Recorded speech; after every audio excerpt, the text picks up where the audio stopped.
Everyone, remain calm. Back for more, huh? Oh, yeah.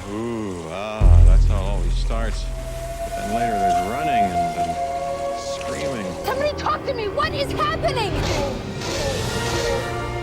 Welcome to Jurassic World. Now, ladies and gentlemen, you're listening to the Jurassic Park podcast.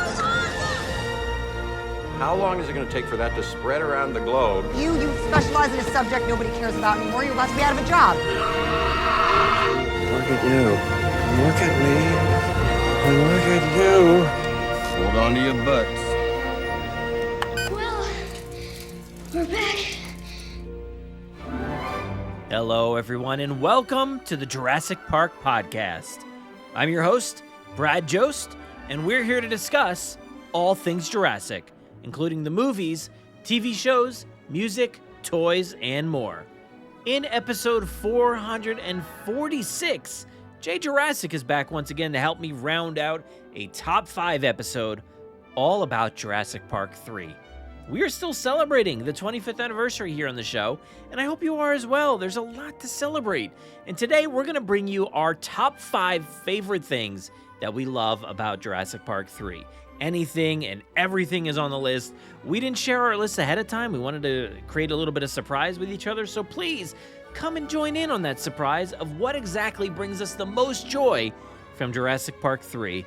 And trust me, it wasn't always easy to produce this list, but 25 years later, I think things are feeling a little bit different. And as always, please check out our live streams over on YouTube, discussing the latest Jurassic news from around the world, Wednesday nights, 9 p.m. EST. Last week, we discussed the new DLC for Jurassic World Evolution 3, Crocodilia Coast. We talked about the prop store auction items from Jurassic that are out there. There's also the Prime 1 Studios Brachiosaurus and a mysterious casting call. Keep your eyes peeled. And of course, we did do a bonus episode this week about Gareth Edwards not returning. But Scarlett, Jonathan, Mahershala returning, David Koepp returning, all that stuff. We did a full bonus episode on that. And of course, we want to know what you think about all of this Jurassic news, anything and everything. If you have thoughts on Sam Neill, all of the above, you can call our voicemail line at 732-825-7763. You can leave a 3-minute voicemail there, or you could pick up your phone and record a voice memo and send that over to JurassicParkPod@gmail.com and let us know all of your thoughts. We'll play them on any upcoming episode of the show. But this is a long episode, so we're going to go ahead and dive into our top 5 favorite things that we love about Jurassic Park 3 with Jaye Jurassic. 5. Dinosaurs and man, 5 million years of evolution. 4. You might be the 4th. 3. I'm going to contact the other 3 members of your team, and I'm going to stalk them. 2. How many lines of code are there? About 2 million. 1. That is one big pilot. You know, I was thinking about it, and JP3 is always this tough conversation piece for me. And I was like, you know what? I want to celebrate this movie. I want to give it all I have, and I want to talk about all the things that I love about this movie. And I was like, all right, let's come up with like a top 5 things episode. We'll probably branch off into a lot of other things, but I'm like, who can I do this episode with? I wanted somebody that was maybe in that same kind of headspace as myself. So I thought, who other than Jaye Jurassic? I was like, you know what? I got to get you in this episode to talk about the top 5 things, like our favorite top 5 things that we love about Jurassic Park 3. Might be tough, but I think we'll be able to get through this one. I know we were conjuring up some lists and coming up with some fun stuff.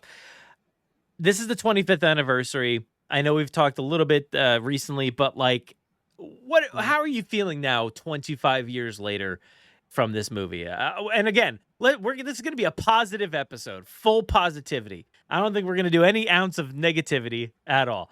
Full positive. So with that in mind, how are you feeling 25 years later? Old. Yeah. No, it's pretty crazy because I remember like going to this one when I went to see it in theaters. I remember that very clear when I went to go see it.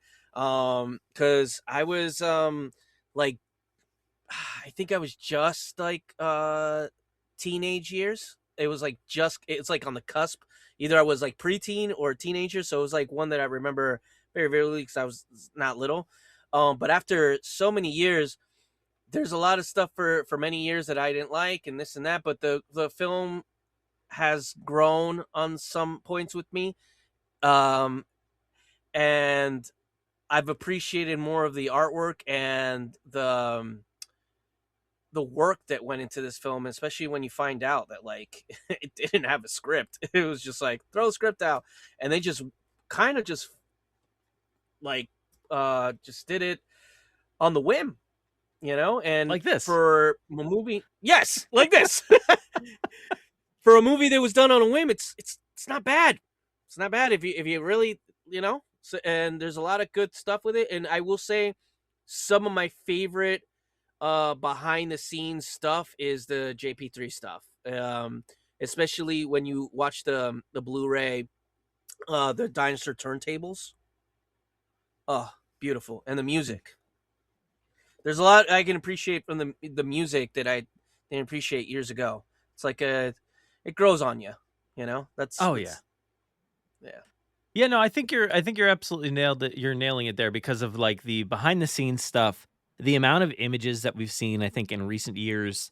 And we've always got a soft spot for like behind the scenes photos and things like that, whether it's the Lost World stuff or Jurassic Park, but JP3 is the one where like, all right, we got to latch on to something here. Like, give me some goodness from behind the scenes. And they definitely did. There's a lot of good stuff there.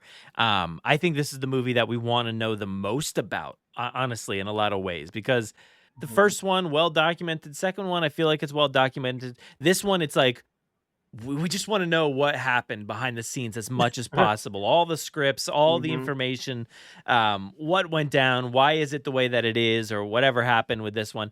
There's so much we want to know about this one. So I think like any little tidbit of information we get from it is exciting. So for me though, same as you, man. 25 years, I'm old, and we were I think we're like same age, right? So it's like after freshman year of high school, I think was that summer. Yeah. 2001. So, but yeah, and I just, it's the first one I remember seeing in theaters, even though I had seen the other two prior. I just didn't remember them. But this one I did. And yeah, that's a mark in and of itself, and I don't remember the first two, but I remember Jurassic Park 3. It made a big imprint on my head, one way or another, at least. But, I think it's like very much grown on me, and I still, have my issues, but I still, think it's a fun movie. And I think over this, the course of this 25th anniversary, I've found so much to really appreciate. And just honestly, like just all the Sam Neill of it all, just like getting into everything he's been doing and in his life. And then looking at like what he did in this movie. And I'm like, man, okay, Sam. Yeah. I get it. You're great. I love it. I love what you're doing here. So everything that he did, I love, and the music and all that. And we've got a bunch of things here, touching on some of those things right there. But a lot to talk about here, and we're gonna do a top 5. We're probably gonna have some crossover items here or there, but we've got enough on our lists to pad it out just in case we cover the same topics here. But top 5 things that we love about Jurassic Park 3. This could be anything, like we were saying, from music to behind the scenes photos to scenes to lines to whatever. There's so many different things you can choose from. It doesn't have to be just one kind of set of objects or things. It could be anything from the movie. And if anybody out there wants to make their lists, let us know. I'd love to maybe do a follow-up and showcase some other people's favorite things from this movie. But we always get some comments on YouTube or Spotify. We've been getting a lot of comments over there. But yeah, email us, do whatever you want to. Let us know, what are your top 5 things about Jurassic Park 3. So let's get it kicked off, Jay. I guess I don't know if I have like a particular order, but let's start with number 5. What's your number 5 item here on the list? All right, let me see. Number 5, I would say one of the things that like for number 5, it's not a crazy one, but just to start it off, the InGen list. How would you classify it, Billy? Well, it's a super predator. Suchomimus. Snout. No, think bigger. Baryonyx. Not with that sail. Spinosaurus aegypticus. I don't remember that on InGen's list. It's because it wasn't on their list, and that makes you wonder what else they were up to. I always found that very interesting when they mention that, when they're like, "Oh, what do you think it is, Billy?" And he goes, "Suchomimus snout," and he's like, "The sail," and then he's like, he says something else, and then he says, "No, much bigger. Think much bigger," and he goes, "Baryonyx." I always found that weird. I'm like, Baryonyx is smaller than Suchomimus, but hey, whatever. And then he says Spinosaurus aegypticus. And when he says that, and he's like, wait, I don't remember that on InGen's list. This right here is basically setting the stage for what we get in Jurassic World and later down the line what we get in Rebirth with these dinosaurs that are not mentioned, showing that InGen was experimenting, showing that InGen was doing illegal stuff. Like this, that was the kicker right there. That little bit is sets off the stage for everything that came after. And you know what I mean, I'm not saying that's a fact, but that's my opinion, because I just feel like it did. You know what I mean? Like Spinosaurus was something that that wasn't on the list, that it was experimented, and there's always these fan theories that it was just an experimental dinosaur, that the ones we got in Rebirth are the like more real ones or whatever. That's all headcanon and stuff like that. We don't really have anything to really, put that down as like concrete canon news or whatever. And canon is, I know you've had your troubles with canon, my friend. Oh, so it's like, yes. it is what it is, honestly. But that right there is a really, like, I think pivotal in the Jurassic World / park universe. Is that little conversation between Grant and Billy is so important, Yeah, man. Canon, it's a interesting thing, and for me personally, after all these years, I'm like, whatever is in the movies, that's it. And if a line like that can expand the world in such a unique way, and I don't even know if they meant for that to be the case. Like when they're writing that script and they just say like, I don't remember that being on InGen's list or whatever the line was. Like that, that's just a line, probably just a throwaway line for them, because, well, that wasn't in the first 2 movies, is what that line means, right? Like if you just take it for face value, it's like, I don't remember hearing anybody talk about that. But like through our point of view, that is like, wow, there is so much potential for a list of things that like, ooh, what else is on that list? That list is non-existent. Like, he's just saying this line. Like, there is no list, but like, maybe there is. And like, exactly. What else could be on that list? And the amount of like thinking we all did as kids, right? Like, just wondering what else could be out there.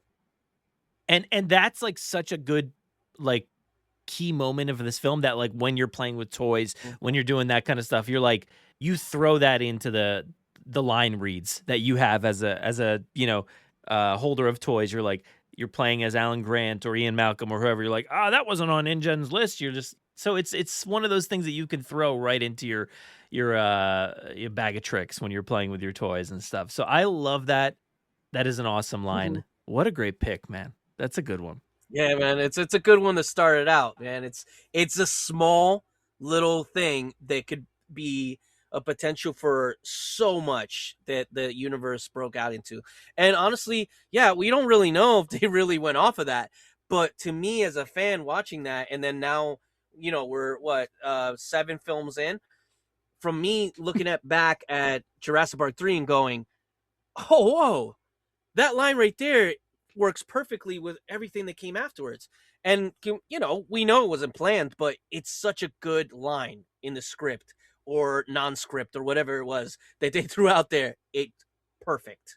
Yeah. So that is number 5 for me on that one. I love that, man. I love that. So, all right, I'll give you my number 5 here now. I'm gonna go with a simple one, pretty simple one right here. And it's become something so incredibly iconic, and that is the satellite phone ringtone.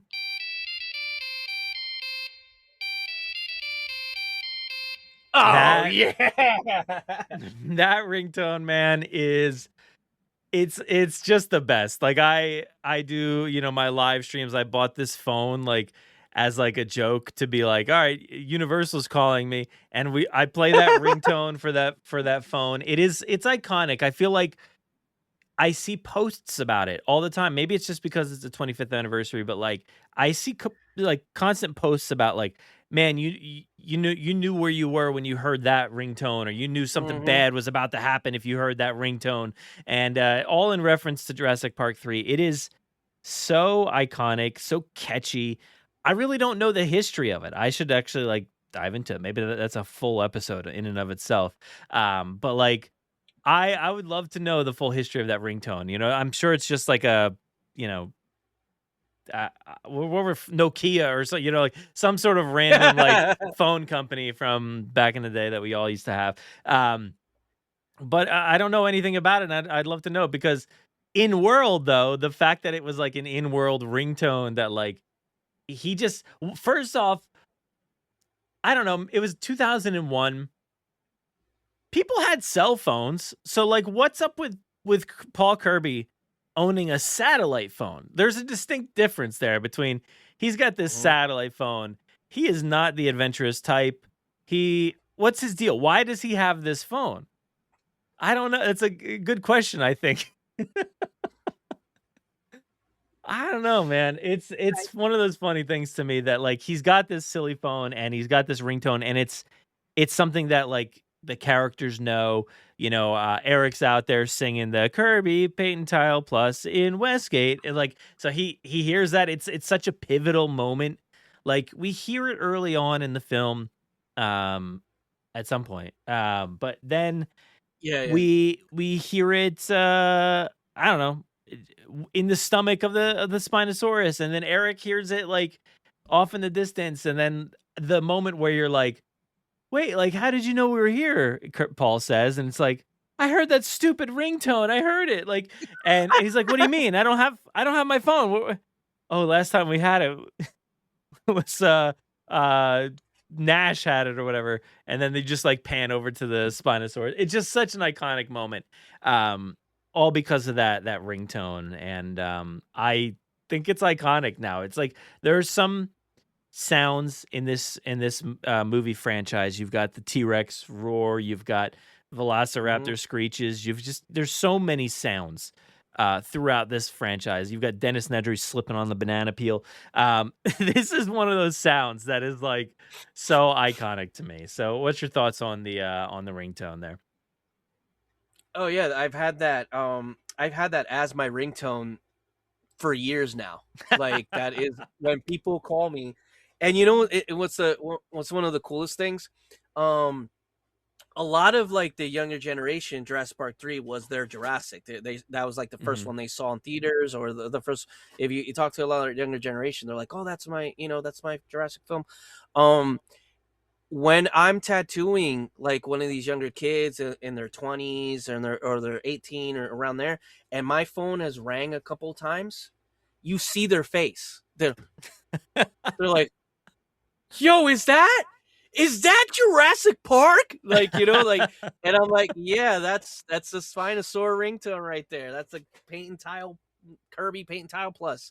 You know, um, it's it's such an iconic sound that I've seen it. I don't know if you ever seen those videos, Brad, where like they kind of do like it's like this guy running away from dinosaurs, and he's like, it's a game, and he's running around. I think it's like a Steam game, and then the dinosaurs Hmm. chase him into buildings and stuff like that.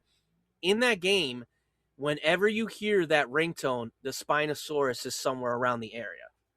So that's how like you don't even need to like know, in a sense, like exactly what that ringtone meant of like uh Kirby Paint Tile. Everybody associates it with the Spinosaur Yeah. because that That's a genius scene, man. Like, I gotta give it to them, man. Having that phone in the stomach, like, can that really work? Whatever. Who cares? It's awesome. It really worked. Like, you heard that sound, and the funniest part is when he goes, he's like, "But Dad, didn't you have the phone?" He's like, "No, I didn't have the phone. I gave it to Nash." And then you're like, "Oh yeah, Nash was dinner or breakfast a couple hours ago." And then you look, and it's the Spinosaur just standing there looking like a psychopath, and just Yep. yeah, dude. Yeah, it's been my ringtone forever, man. It's And when the I get best. text messages, it's Claire's ringtone from Jurassic World. Now You know the that one that one goes is not. that one. I'll It's have the to, I'll have first. to go I back. think it's See, not as like the iconic. first. Not as iconic to me. I don't even know what it sounds like. It's the first two notes of Jurassic Park, the song. Da-na-na-na. Okay. Yeah, so Yeah. it goes ding-a-ding, ding-a-ding. Yeah, you know what? Let me see. Just give me 1 second. I'll play it. Hear it. Look, this guy's got it all on demand here. I mean, I do too. I Actually, figure I'm gonna you know add what? these things in post. Hey, send me a message right now. I got it on. All right, here. All right, let me put it on focus. Hold up a second. Just 1 second. Okay, Go ahead. You heard it? Oh, yep. Okay, now I hear it. Now I know. I got it. Yep. That does ring a bell. It does ring a bell. Yeah, I have both of them, man. I have I've had the Spinosaur one for so long. I had it on old phones. I've kept the file. I've updated it because I didn't want to lose it. I got it from Jurassic Park Legacy back in the day. Somebody posted it in there, and I was like, "Oh, cool!" And I took it, and then I had a T-Rex roar. I had a raptor snarl. I had a bunch of stuff. My phone literally sounded like Skywalker Ranch whenever somebody called me. It was just Mine like, quite literally does sound like Skywalker Ranch when I get text messages. So, yeah. You get the laser guns? No, go ahead. Text me now. Now it's your turn. All right. We're just show and tell here. This is what we do. All right, ready? Yep. Oh, I had my phone. Hold on, doing it again. I had the app open. It won't work with the app open. All right, here we go. Ready? Here we go.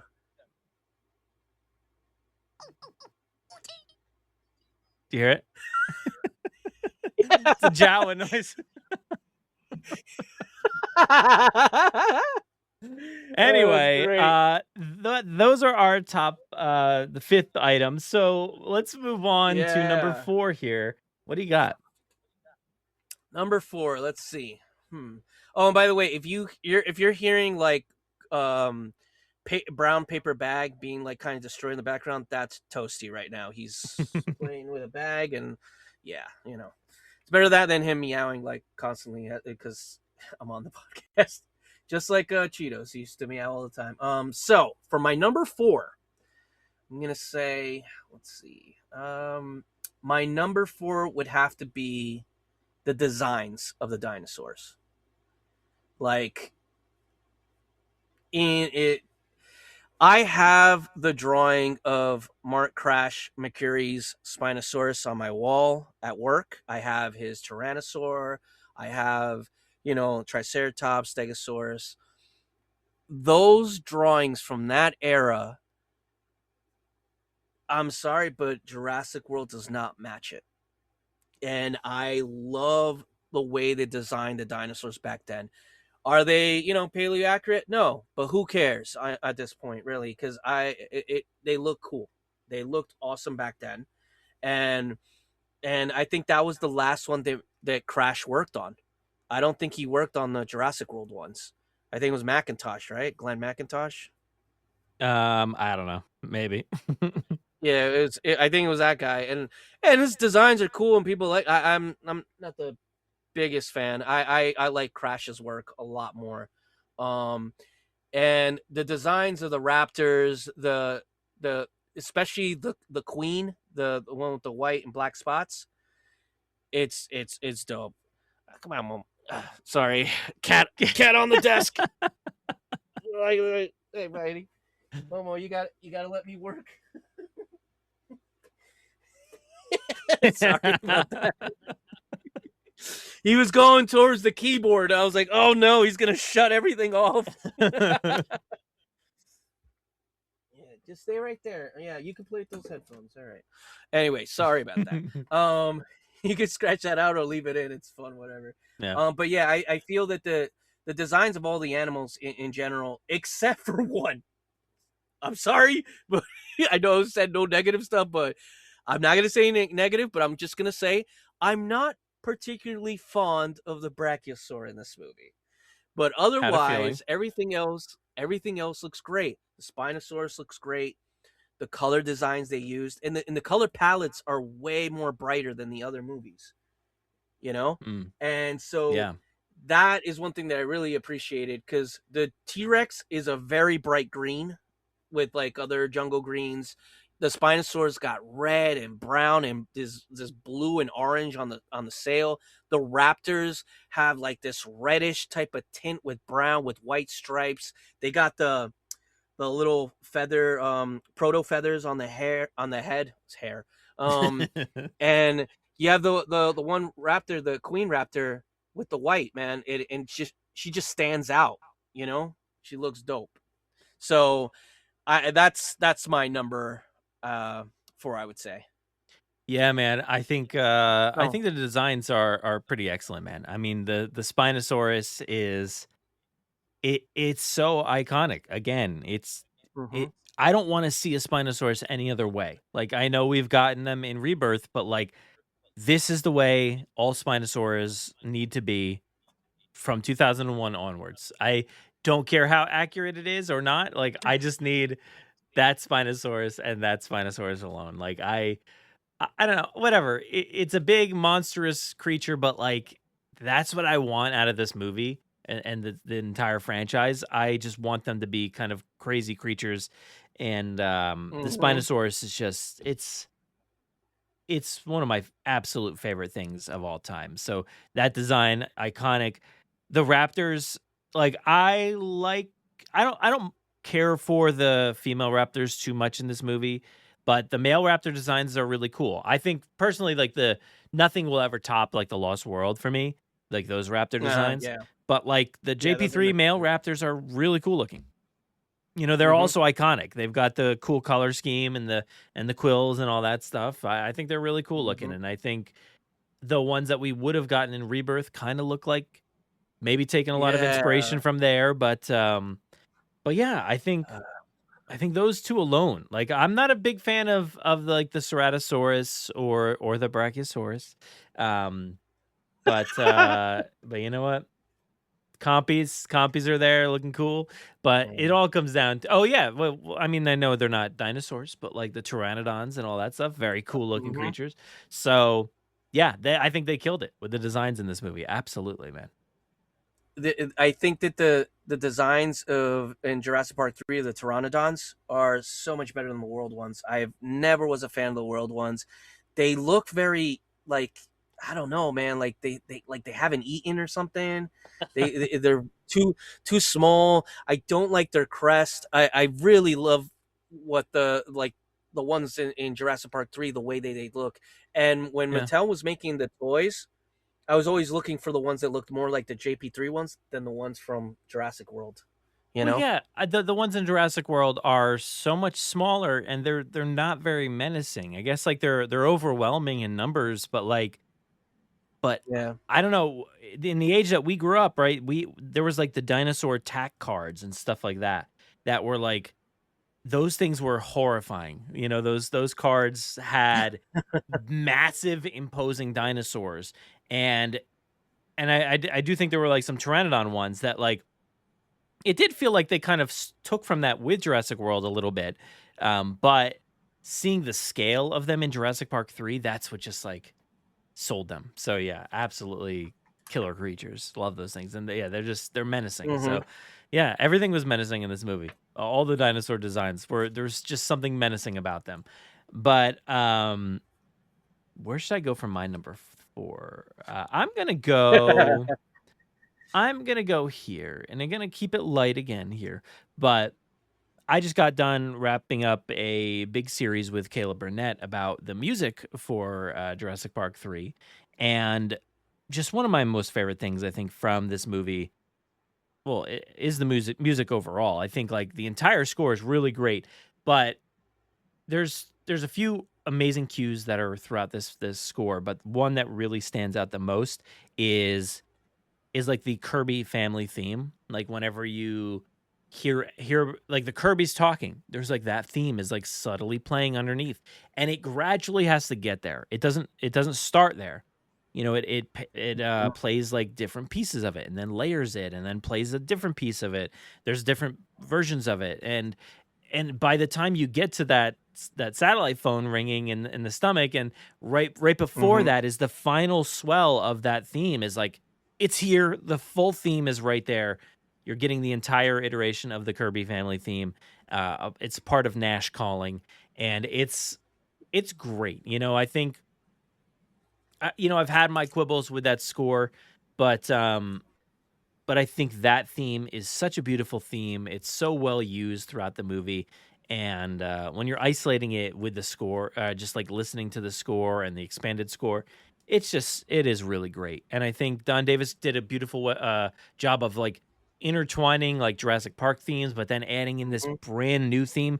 It doesn't sound like anything we've heard before in the Jurassic franchise, but it is beautiful. It really is like probably the most beautiful like piece of the score that you'll hear in that movie. So kudos to Don Davis there for giving us that score. It's awesome, and I love it. It's a really like memorable theme.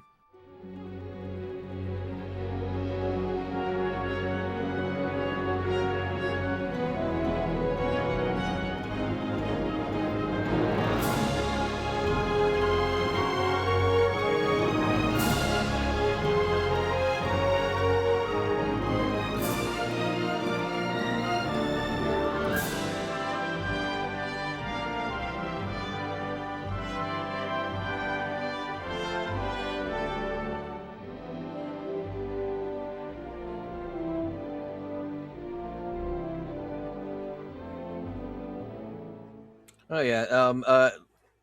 I like the theme that I like with the soundtrack is the one that you hear in Dinosaur Turntables.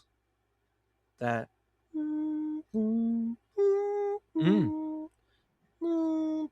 Yeah. Now that one I was telling that to Caleb. I feel like that one is like it sounds more Jurassic World, which is surprising. The other day when I was listening to it, I was like, wow, this is giving me like a very Jurassic World vibe. And obviously this one came first, but like something about it felt Jurassic Worldy in that moment. Interesting. I gotta hear it again but that's the one that I always liked from the soundtrack, and also the Spinosaur theme, with the like kind of heavy bass that comes out. Yeah, but I do like. There's certain like cues in this music that I really loved, but not a fan of the what is it? The one with the words. Big Hat, No Cattle. You're not a Randy Newman fan? No, oh man. Big head, no cattle. Big head, no brain. Big snake, no rattle. I forever remain. Big head, no cattle. Toys R Us. I mean, not Toys R Us. Toy Story ones, yes. Toy Story ones, yeah, I like. But yeah, no, I when I listen to but that's just me being biased. I like when I'm listening to soundtracks of films, I don't want any words. I like just the only like accepting like words that I like is like the soundtrack of Dark Knight Rises, where like they have the chorus, like a chorus like singing. That one, like that. But otherwise I like just music, no words, just sound, So just instruments. But like in this case, it's just like the bar. Like you're just hearing like somebody hit the jukebox or whatever. What happened? What did they have in 2001? I know, but that song is so associated. You hear it all the time with Of course, JP3, and I'm like, yeah. just And like Randy Newman is so like he's there's something he stands out so much. It's not just he's not a guy that just blends into the background very well. Like his songs are always in the forefront, and I know this one is in the background, but like you can't help but just hear him. Like all of his Toy Story songs are great, like they're awesome. I mean, there's some silly ones I think in there, but like his voice is iconic. But I love that song, and I think this is not even my pick, but like I just think that like maybe it should have been. Forget about the Kirby family theme. My number 4 pick is Big Hat No Cattle by Randy Newman. I love it just because it's telling you the story before like if you think about this movie, say you didn't know anything about it, you're just seeing it for the first time, you believe Paul. You think, yes, this guy is a very like traveled individual. He looks stylish. He's got the sunglasses on and he looks like he's like ready to tackle a mountain. Like he knows what's up. And that song is playing in the background of the bar, telling you exactly who he is. I don't have the notes on me from the music episode, but we went into like a lot of the words and stuff from that song, and it's just like it says like lies, and like it talks about just I mean that's what Big Hat No Cattle means, right? It's just like you're just talking a good game, but you don't have anything to back it up, So that's who he is, and yeah, I love it for that. So combo number 4, Kirby family theme / Big Hat No Cattle. Yeah. So what? That brings us to number 3 then, huh? 3. All right. So for number 3, I'm gonna go with let's see. You probably have this one on your list, so I'm gonna just I'm gonna go with something else. Just I'm gonna throw. No, go for it, man. Go for yours. Whatever you want, man. No, I'm gonna throw a curveball. I want to throw a curveball. All right, Boat Attack with Spinosaurus.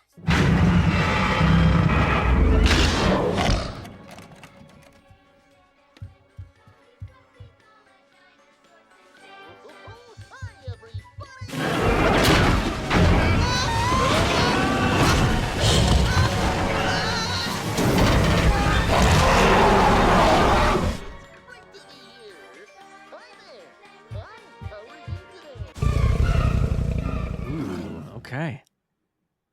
So if I'm putting that as number 3, number 1 and 2 are going to be very, very strange to hold over the boat attack because that's the climax of the film. Yeah. So, but there is a reason why I have the other 2, but we'll get into that. Okay. That is an awesome scene. What are those fish? Bonitos, Mr. Kirby, get them, and then all of a sudden you just see the sail just. It's such a good shot. Yeah, and you just see the thing just rise. It's like, Rah! It reminds me. Did you ever see War of the Worlds? Yes. With Tom Cruise. Oh, I thought you were going to say with Ice Cube. Yes, I saw that one as well. Was it Ice Cube? Oh, I didn't see that one. I did not see that one. No.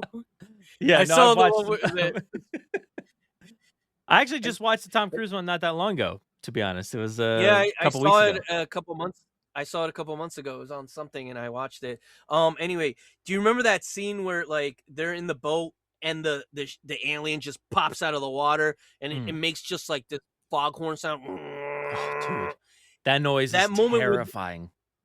It is, and that roar of the Spinosaurus reminds me of that. Like when it popped out of the water, just letting everybody know I'm right here. Yeah. And the water's just dripping, and they're all panicking, trying to get into that cage and get away from the Spinosaurus. It's a great scene, and there is this element of like that I feel the world movies kind of like suffered a little bit, which was that panicking, that like you feel these characters are actually in danger. Because you got to remember, the group that went to Isla Sorna in Jurassic Park 3 was tiny. There was only what, 2 kills really? It was Nash and then Cooper and Udesky. So the oh, three of 3 them. kills. And That's it. And Ben Hildebrand, I guess. Oh yeah, I guess. Kinda. He Yeah. just turned to bones. But yeah, I think he got stuck up there, and that was it. He Yeah. just disintegrated up there. It got For eaten by 8 weeks, that was something. all it took. He just disintegrated. I mean, it is the jungle. Yeah. I don't know. Plot armor. Anyway, so when you see them like trapped like that, there's a good with the amount of kills that was so little. There's a good chance you're thinking, well, they might kill off Paul Kirby, you know, in that one scene. I knew Grant wasn't gonna get taken out. I was like, if they do that, we're all gonna riot. But you know, Paul could have been a contender to be taken out by the Spinosaurus, you know, and he doesn't, which is cool because if there's anything about that movie that, for example, like that my girlfriend really loves is William H. Macy. She loves that actor, so she thinks, you know, when she looks at Jurassic Park, she doesn't think of Grant, she doesn't think of Malcolm, Wow. she thinks of Okay. Paul Kirby, William H. Macy. Okay. Wow. So, you know, it is what it is. So when she was watching that and seeing him like that, I'm like, yeah, you know, he this is it for him, right? She's like, no, they can't do that to him. Yeah, he's got an Indiana Jones moment right there, you know? Yeah, like you think like, oh, he just fell off the cliff and he's, you know, he's dead. That's it. You know, a lot of movies do that, I guess, but yeah. Yeah. And he's like, I'm right here, guys. When they're like, oh no, Paul, why'd you do that? And then he's like, I'm right here. I'm right here. It's a really cool scene. Grant throwing the flare, the whole lake lighting up in fire, burning up a good piece of the Spinosaurus. The Spinosaurus got burned. And that's why I ran away. It was like, you know, and you see the intensity of that animal, how big it is, and when it's fighting off that crane. And we can go back now to like behind the scenes. I think behind the scenes is just a favorite overall for me. And you go behind the scenes of like them filming that, and it's just incredible because if we remember the T-Rex in the first film being underwater was like a really difficult time for Stan Winston. So he built this thing to be able to be going in the water because they knew they were going to have this thing in the lake. They're going to have it in a rainy scene. And it performed magnificently for Stan Winston and the crew. And just seeing that thing behind the scenes with the claw, they built like these claws that go into the cage. And you see how big those claws are. Like, it's a massive, massively beautiful, destructive scene. And I think it's one of the best scenes in the film outside of like other ones that you might say the next one, but like, maybe. Yeah, I want to throw that curveball because there is a scene that I've always said is my favorite, but I was like, you know what? I'm gonna throw a curveball and talk about the Spino and boat attack. You know what? That's really cool. I did have on the list. So I did have on the list like the Spinosaurus like night fire sequence because I was like, that is like one of the coolest sequences ever. So, but even if you go back to like you're saying, like the whole boat sequence up until that, so that entire nighttime sequence there, it's just it's kinetic. There's movement. You know, the boat's moving down this river. It's getting attacked, and then it's scary because it's playing on those like Jaws fears, right? Like you've got somebody in a cage as this cage is being dragged down underwater. Like you think these characters are going to drown. You're also getting the entire thing, which I love is the back and forth between the chaos of that entire situation. And how dire it is. But then you have Charlie, you know, on the other side. Charlie running to go find his mommy. Take the phone to mommy. I have to say that every chance I can. But like I love that, and I know there's there's so many people that do not like the fact that Barney is included in this sequence at all. But Oh, like, I love it, man. I mean, love it. we were like raised in that era where like Barney was like such a big deal. And like Yeah. it's I just love how, how stupid that like back and forth is in that way. Like it's, you've got the dire situation, but you've also got Charlie who has no clue what's happening. He doesn't care. He's a kid who's distracted. And that is the perfect way to distract the child. And it's funny. Like the fact that he's also getting distracted by a dinosaur TV show is so funny. And the fact that Ellie did not like swear off dinosaurs in that household is wild. Like she's like had traumatic experience back in Jurassic Park, but she's like, my kid can watch Barney and play with dinosaur toys. It doesn't matter. So good for her, I guess. But yeah, don't go to that island, kid. but like I find that all very fun and exciting, exhilarating, and just not knowing what's going to happen. You hear Grant on the other side of that call, like drowning, basically. But and then the whole flare sequence, like it is incredible looking. The lighting, the atmosphere of that sequence is so good. And then when they light it on fire, it's just like incredible, and it really showcases the size of that animatronic. It is huge. It is so huge, and we don't get enough of it. And the worst part about that scene is it's the last time we see the Spinosaurus in the movie. It just that's it. It just disappears. That's it. It just got mad and left. That was the end of it. Didn't want to fight them anymore. But yeah, wild sequence and well worthy of a spot on the list for sure. Yeah, just want to say one more thing. You reminded me about that Charlie stuff. I love the juxtapose of like it would be the Spinosaurus like walking around the boat, at one scene where you see it like walking and like studying the size of the boat, like where am I gonna attack it, where am I gonna eat these humans, and then holy folks, come and sing with me, and it's Barney with his little hands. Yeah, man, I was a Barney fan, Yeah. My friends all made fun of me when I was a kid. I was like, I don't care, man. It's a dinosaur that teaches you how to be a good person. Yeah. So, but having that in there, I loved it. It always kind of harks back to like people that don't like the San Diego scene, and it's like I love the San Diego scene. I love that Barney scene in Jurassic Park 3.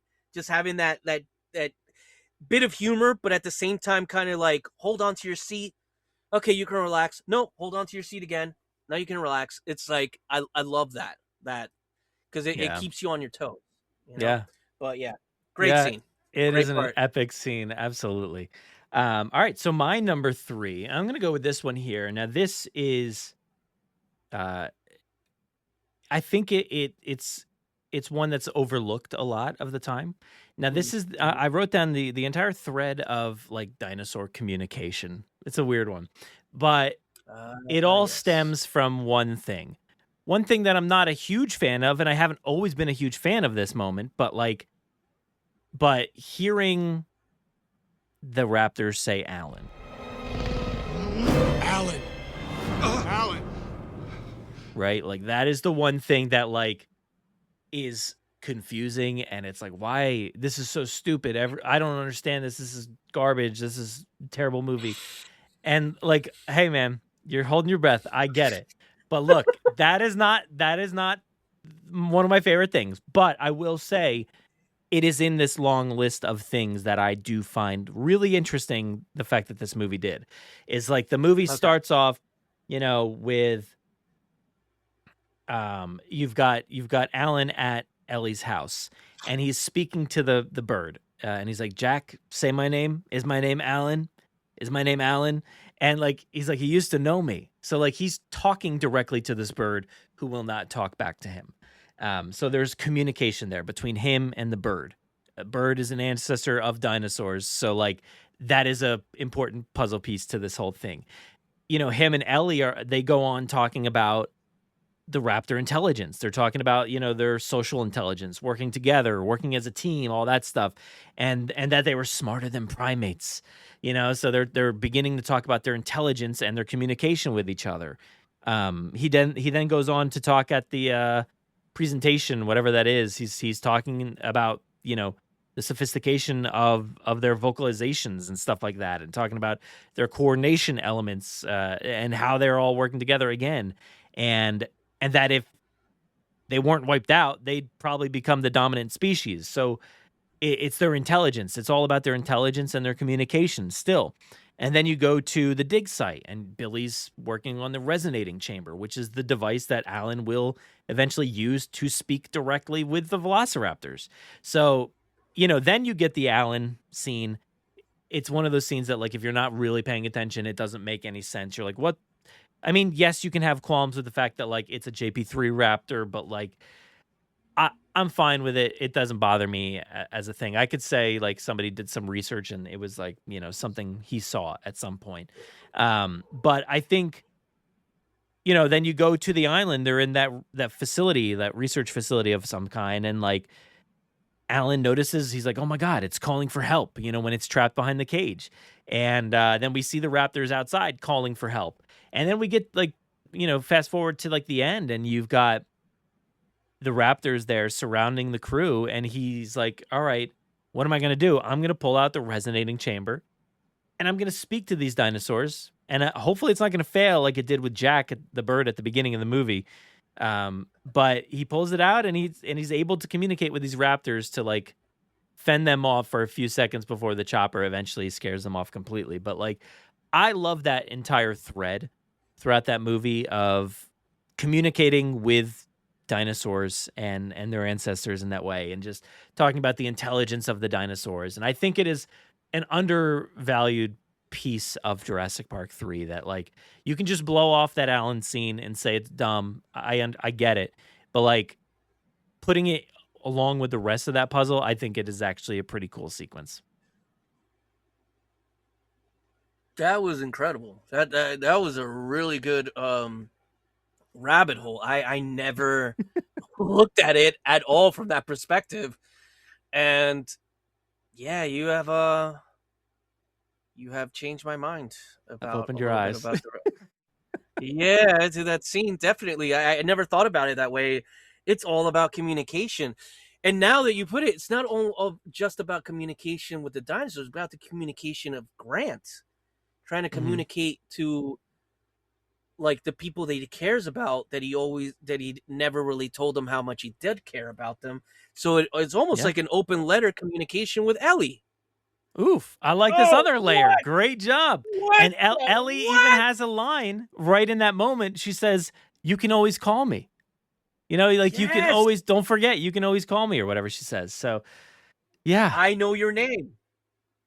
Yeah. Almost like, oh, wow. Okay. Wow. Yeah, that blew my mind. Wow. Yeah. Good And stuff, so man. I love that, man. I think that is something that makes this movie, like, much better when you look at it through that lens. So yeah, I'm Alan, looking at it very differently. That's like crazy. a velociraptor saying the name Alan on an airplane is inherently silly. Like, there's no way around that.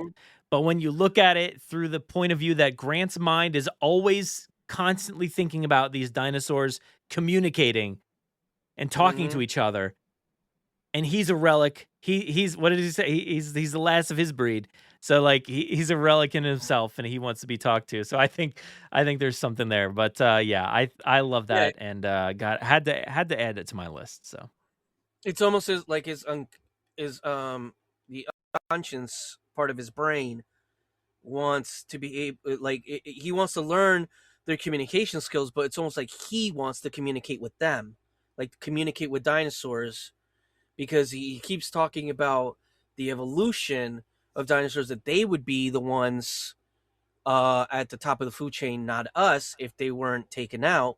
So it's almost like if they end up becoming, again, taking over, then he wants to be able to communicate, so he can actually, it's almost like trying to communicate with another species, so that, like, you have that not bond, but like an understanding, So if they become the rulers of Earth again, he wants to be able to communicate with these dinosaurs to kind of, oh wow, that it's crazy. That's a huge rabbit hole. Wow, bro. You know what's funny now that you're saying all that. Oh, wow. You're making me think about Dominion too, because like it's absolutely insane that he did not bring that resonating chamber with him, because like he even says it. He even says it in Jurassic Park 3. Like he's like, "Wow, this is great, Billy, but I'm afraid it's just a little too late." You know, like, and I don't really know exactly what he means by that. I think he means like, well, we're already like caught up to these studies and everything, and dinosaurs are here now, so like we don't need this. We know what they sound like, I guess. But like, I'm surprised he didn't put that in his like backpack or something, in his pocket, of his jacket pocket, just so bring it to just in case. You know, you're going to Biosyn Valley. You should have been prepared. And then he does communicate with the dinosaurs one more time. He puts his hands out like Owen and Macy. Communicates them with them via hand movements. So that's a different story. But yeah, communicating with dinosaurs in Jurassic Park 3. It's one of my favorite things, at least. Wow, man, that was a good rabbit hole, dude. Good job. So what do you got? We got two more, right? Two more. What is your number 2 here? Well, I'm gonna stay on somewhat topic. Grant is back. I have never been on this island. That is one of my favorites. That Grant was finally back, because I've seen him in interviews with Sam, the interviews that Sam Neill had, and like some of the things, like, you know, it almost like he felt. I almost feel like he felt like not slighted, but kind of like, yeah, I wasn't in the second one, so it was cool to come back for a third. Like he wanted to be in that second one, or he wanted to come back at some point again, and to have him like that. Then you got both of them in the first film. Then you give Malcolm his own film, and then you give Grant his own film, basically. And it was cool to see Grant back and see him kind of, you know, a bit with PTSD from what happened. We know that Malcolm was always just like, no, even before he went to the island, he was just like, I don't know about all this, right? But Grant, this is what he loves, and it's like almost like he became afraid of them. And then when you come to this one, it's like what's the kid's name again? Eric? Yeah. Eric, there you go. Wow, I forgot it. Eric, not on his list. Yeah, no, Eric is not on this list at all. When Eric tells Grant, he's like, I liked your first book. You liked dinosaurs back then. And that was something that you notice. He's more like, especially when he sees the T-Rex, he's like, nobody move. The way he says it, it's just like, it's not that glimmer that he had from Jurassic Park, where when you see him, when they're like, next on our tour, Dilophosaurus. And he's like, oh, and he's going to the window, and he's like, he's got the brochures in his hand, and he's like, and then Ellie's like, Alan, where? He's like, damn, you know, like, yeah, that excitement. It kind of left him a little bit in Jurassic Park 3, and it makes sense. Like, you know what I mean? Like, he almost got eaten by a Tyrannosaurus, almost got eaten by raptors, almost trampled by gallimimuses, almost lost in a jungle with prehistoric animals everywhere. He went through it, you know? Malcolm, yeah, he almost got eaten by the T-Rex, but the rest of the trip, he's pretty much, yeah, his leg is messed up, but he's chilling. You know, what is he doing? He's laying down. Literally like this, you know, just laying down with his chest hair out. Grant is out there with 2 kids trying to keep themselves from getting eaten. Has no idea where they're really going. He knows that the visitor center is over the mountain or whatever. I don't know how he knew that, by the way. He's just like, it's just a few miles this way. I'm like, what? How does he know that? He must have seen a map. Probably he was holding brochures the whole time in the car. Yeah. He probably was looking through them, right? I mean, remember they found that little the Canteen 2, I think, had a was it Canteen Jurassic Park logo? He went through that car. Oh yeah. So I think he went through that car. So anyway, oh, and the map on the screen? on the car. Yeah. Yeah, it could be that. whatever. Let's just leave it to that. But you know, he all that stuff happens to him, so it makes sense that he's not the same Grant.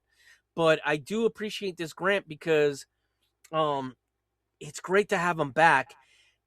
And even though he has that like PTSD, there's still that glimmer that he's is still fascinated by them, even though he knows how dangerous they are.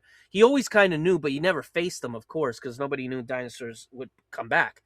But still have that like fascination when he's like sitting there with Ellie. He's like, "Do you remember the sounds they make?" And Ellie goes, "Try to forget." And it's almost like Ellie's like, "I'm not thinking about that, Alan," and he's like, "I still am." And that it's almost like a childlike curiosity still, even though there there's so much trauma behind it. Yeah. But I was excited to have him back and to see him back and put the hat on and stuff. He's such a great character. So and watching it again just makes me. I've always loved that Grant was back in this one, but just watching it again and knowing that Sam passed. It's watching this movie again just brings that back that I'm glad that he had his own film too. Oh yeah. So Yeah. Yeah. I love it. I actually heard interview with him recently where he was talking about being in this one, and it was like, yeah, we did 3 of them, and well, he's like, oh well, yeah, I wasn't in the second one, but like he kind of considered himself just a part of it. Like even if he wasn't in it, Mhm. it was still like his Yeah. franchise and his thing, and I think Mhm. he took pride in that. And yeah, I love it. I feel like his lines in this one, some of them are like funny, some of them are like serious, and Mhm. I just love the guy, and he is like a major reason why this film works as well as it can. So yeah, absolutely. Sam Mhm. Neill, Alan He's Grant being back. It's yeah, it's I don't know. I he's just the love the glue. character. He was that He's the glue he is. that Yeah, holds he's it the all glue. together. Exactly. He Mhm. And he's got the weight, right? Because there is no other weight in this movie. I mean, Ellie's there, but like just barely. But like Mhm. if you look at it outside of your girlfriend who thinks William H. Macy is there as the heavy, like it's not. It's like it's Alan. Like It's he's the guy it's Grant. Yeah. who Uh-huh. is that glue, and he is like the guy. Like there is no other the guy in this movie. Like there's Mhm. they're all great characters, don't get me wrong, but like he's holding it together, and he is the main reason that you're there. And yeah, that's and he's got so many great moments. I mean, I don't want to step on anything just yet, but there's a lot of really great moments here. So Oh yeah. cheers to Alan And Grant. cheers. And there's this one last thing before we move on to the next one. There was another interview with the guy that plays Eric Kirby, the kid, right? And he was talking about all the characters and stuff like. And then he goes, and then of course there's Sam Neill, and he's like, "What can I say? It's Sam Neill." And he goes, "That guy gives one look to the camera, and that's all he needs to do." And that's so true, So Mhm. it's that's why that's I would say that's my favorite second second point of Yeah, our list. you talked about his like PTSD and like his just everything that he's going through in this movie. Even in the beginning of the movie, he's just like he's giving that look to the camera, the way he like tilts his head and just says his lines. Like he's like that no force on earth or heaven could get me on that island. And Yeah, there's a smugness, there's a certainty to him. Like he is confident. I'm never Nothing, going back. nothing is gonna get me on that island. And then you cut to like the goofy The crew bar that's scene. well no you got Oh yeah, yeah. Oh yeah, the yeah. the That's right. guys like with the shooting the gun or whatever that Yeah, thing was, and so you're a walk in the park. No, it wasn't. not No, it so was much, not. but like he's every delivery is amazing. So yeah, that's a great number Mm, 2, and I'm gonna stick with it. I know we're not, and I didn't want to step on any toes, but like since we didn't talk about it too much just mm, yet, one of my favorite moments from this movie is it's very short and it's very sweet, but it's Alan and Ellie at the car as like he is leaving her house. I just want to say, if you ever need help with anything, sometimes you forget to ask. So you can call me. Anything, anytime. Sure.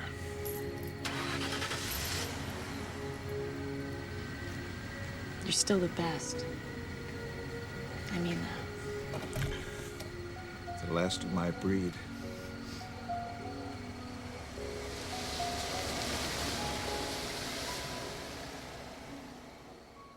I just love that moment so much. There's this like soft glow to that scene that's not really there might be a few other places it's present, like I forget where, but some point in the island, but there's this glow to like the lens or the camera. I don't know, it just looks so soft, like the lighting and everything.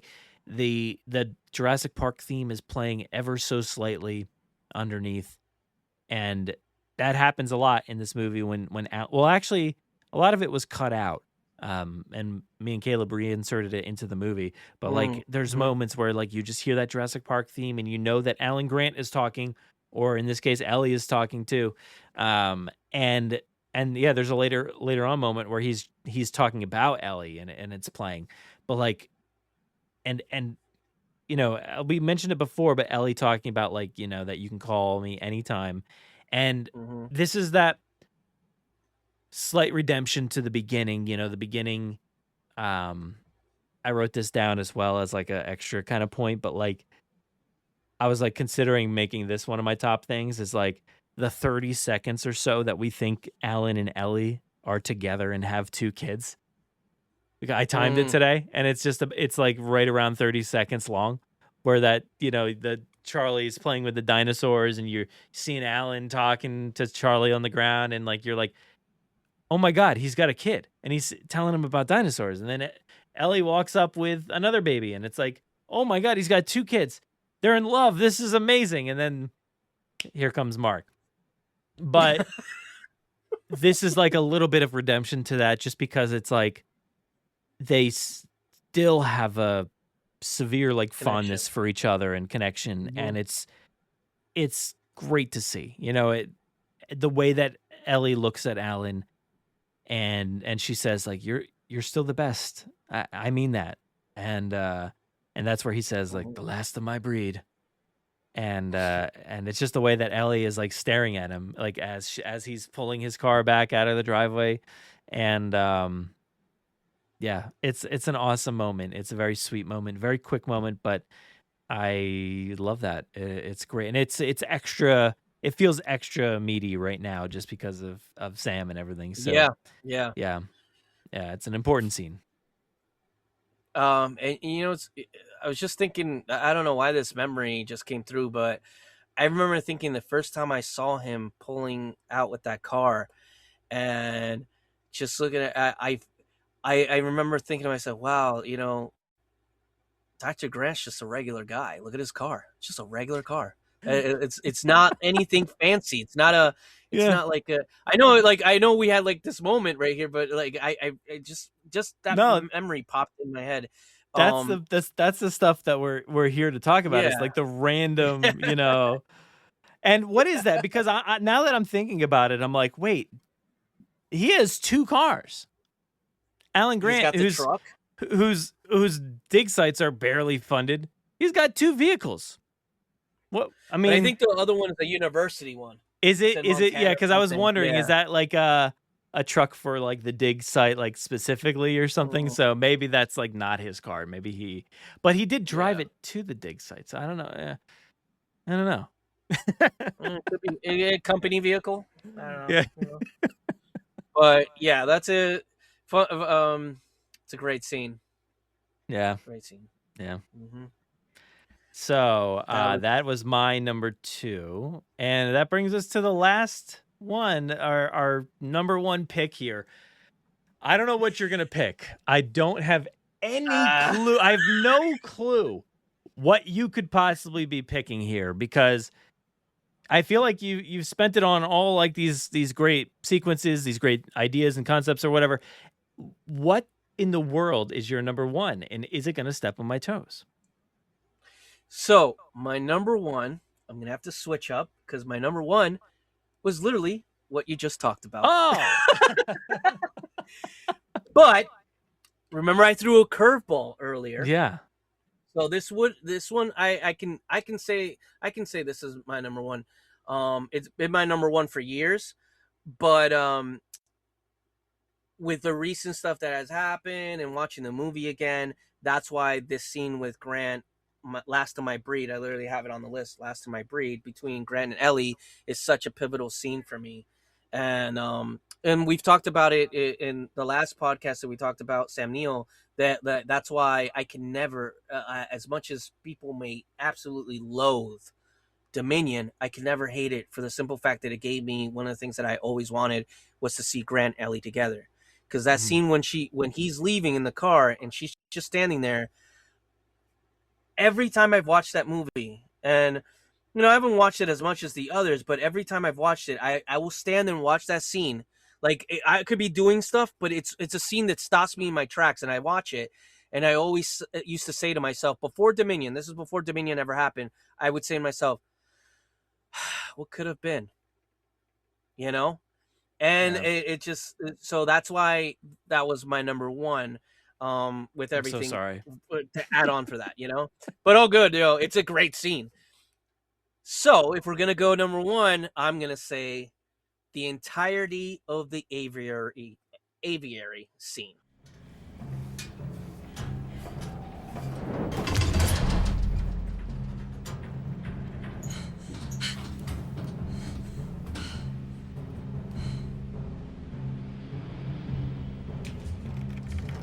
Mom?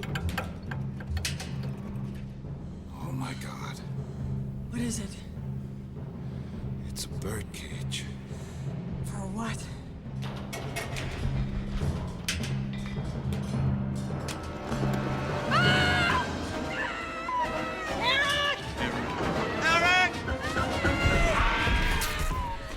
That is my number one. Because that is my number one for years. I love that scene. Everything about it. The pteranodon on the bridge, walking up looking super freaking scary. That thing looks like when you watch like a horror film when the monster shows up from the fog or something. That thing, they did that completely on purpose to freak us out because that thing just before that, honestly, if you're watching like dinosaur movies and stuff, right? I mean, dinosaur documentaries, you would see a little bit of the pteranodons like kind of walking, but it wasn't really a big thing that us like dinosaur or prehistoric animal kids kind of knew about, that they walked on their wings kind of. That was like something that started up around that time where scientists were starting to depict them like that. You didn't, and I'm telling you, look at drawings, look at documentaries from the old days. They show them resting on rocks like that, but they never show them walking. And if they're walking, it's very tiny little steps. But to see that thing, it looked otherworldly, just just walking up and its head's like down looking at him. Dude, what? That was just so creepy. You and she turns around, she goes, "Oh, we're in a bird cage. For what?" Boom! All of a sudden you just hear the tremor on the bridge and you see Eric's arm just like dude jiggle, and you're like, oh my God. And it's just the tension building and the music in that, which is like very low or no music at all. It's just, no, there is music. It's like, it's like almost Jaws, like, something's coming. And then boom, it just goes into a crescendo, just burst out with this thing grabbing Eric, flying him around, throwing him into the babies. And if you notice, there's skulls and bones of other like workers and people that fell into that area or whatever when the whole island went to hell, and then Billy is like trying to redeem himself for taking the eggs, flying out there, almost getting killed by the pteranodons. You got the dinosaur sail going, Grant going, Billy, no, Dude, it's this awesome scene. The whole area is falling apart. Every step you take might be the last. There's a boat down there they're trying to get to, but they don't know how the hell they're gonna get down there now that they're trapped in like an area with at least, I don't know, 10, 15 pteranodons that are carnivorous from what we see. They have teeth because they were experimenting on them or something. Dude, it's crazy, crazy scene. And what I love about it the most is that the way that they depicted that pteranodon walking on its wings, it's otherworldly. Yeah. That was not that's something that audiences today are used to. We've seen it in Prehistoric Planet.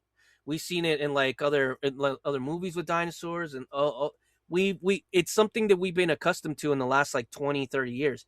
But when that movie came out, that is not something that was seen common with pteranodons and like flying reptiles. You didn't see that. You would see them posed, but never walking with the wings like that. Yeah. So that is just something that really like stayed ingrained in my brain with Jurassic, and that scene just stands out throughout the franchise. And I think that scene with the pteranodons is better than the Jurassic World one by far for me. Yeah, it's another one of those sequences that really builds out the world in such a way that like you look at that when that fog dissipates a little bit and you see how big this bird cage is. I'm thinking about the logistics of this. I'm like, how did they do this? Like, how did they build this entire like I'm like, what else is on this list? Like basically, I'm like thinking about what other kind of things that they have out there that we've never seen. If this thing is this big and it stayed hidden, what else is hidden on these islands? So it's another one of those moments. And yeah, you mentioned it, the tension that's in that sequence when they're like, okay, come on over. Like Grant's like, so he sounds a little drunk in that moment. I'm not sure what's happening there, but when he's like calling them over and they hold that that railing and it vibrates like that. It's like you hear the swoop, like the and then the shaking of everything, and it's like, oh my god, how big is this? What is this? What's happening? Yeah, how big is this thing on the bridge? Yeah, it's awesome. And another scene as well that I think is one of my absolute favorites of the entire movie. It's just the focus of the camera, like the way it was filmed. It's when you see Grant and I think it's Grant and Paul Kirby. They're like in the bottom of the where the lake is or whatever. They're in the water. They're in the river, right? They're not at the boat yet, but they're looking because Billy is just getting massacred by all the pteranodons, and they're focusing on the pteranodon, and there's something in the foreground, like in front, and it's not focused yet, and then it focuses, and it's the pteranodon, and it turns its head and looks right at the camera. Dude, goosebumps.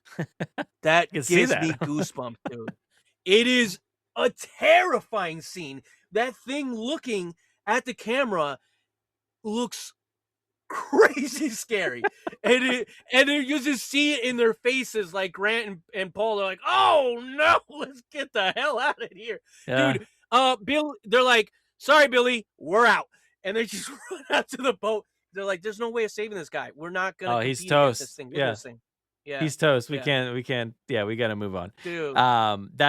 It is a wild scene. And I am glad you put it on your list because I did not have it on my list. So well, I didn't even write it down once. I did not even as a backup.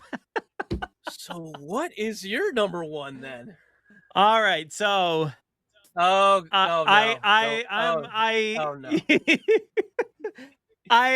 This is partially triggering. I know I did this slightly on purpose. No, you did not.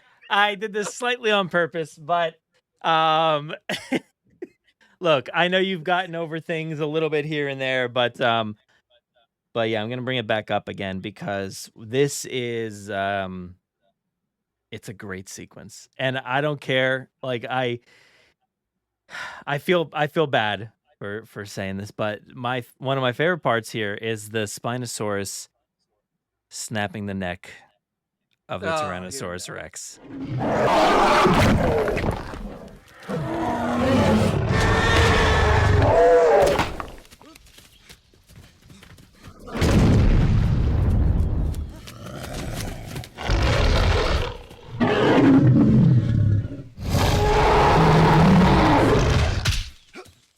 So, yeah, I got to put it there, top of the list, because the amount of conversation that moment has sparked, it's incredible. And the fact that, like, there's always moments in film where, like, oh, you didn't realize that people thought this way about something, or you didn't know they thought that way.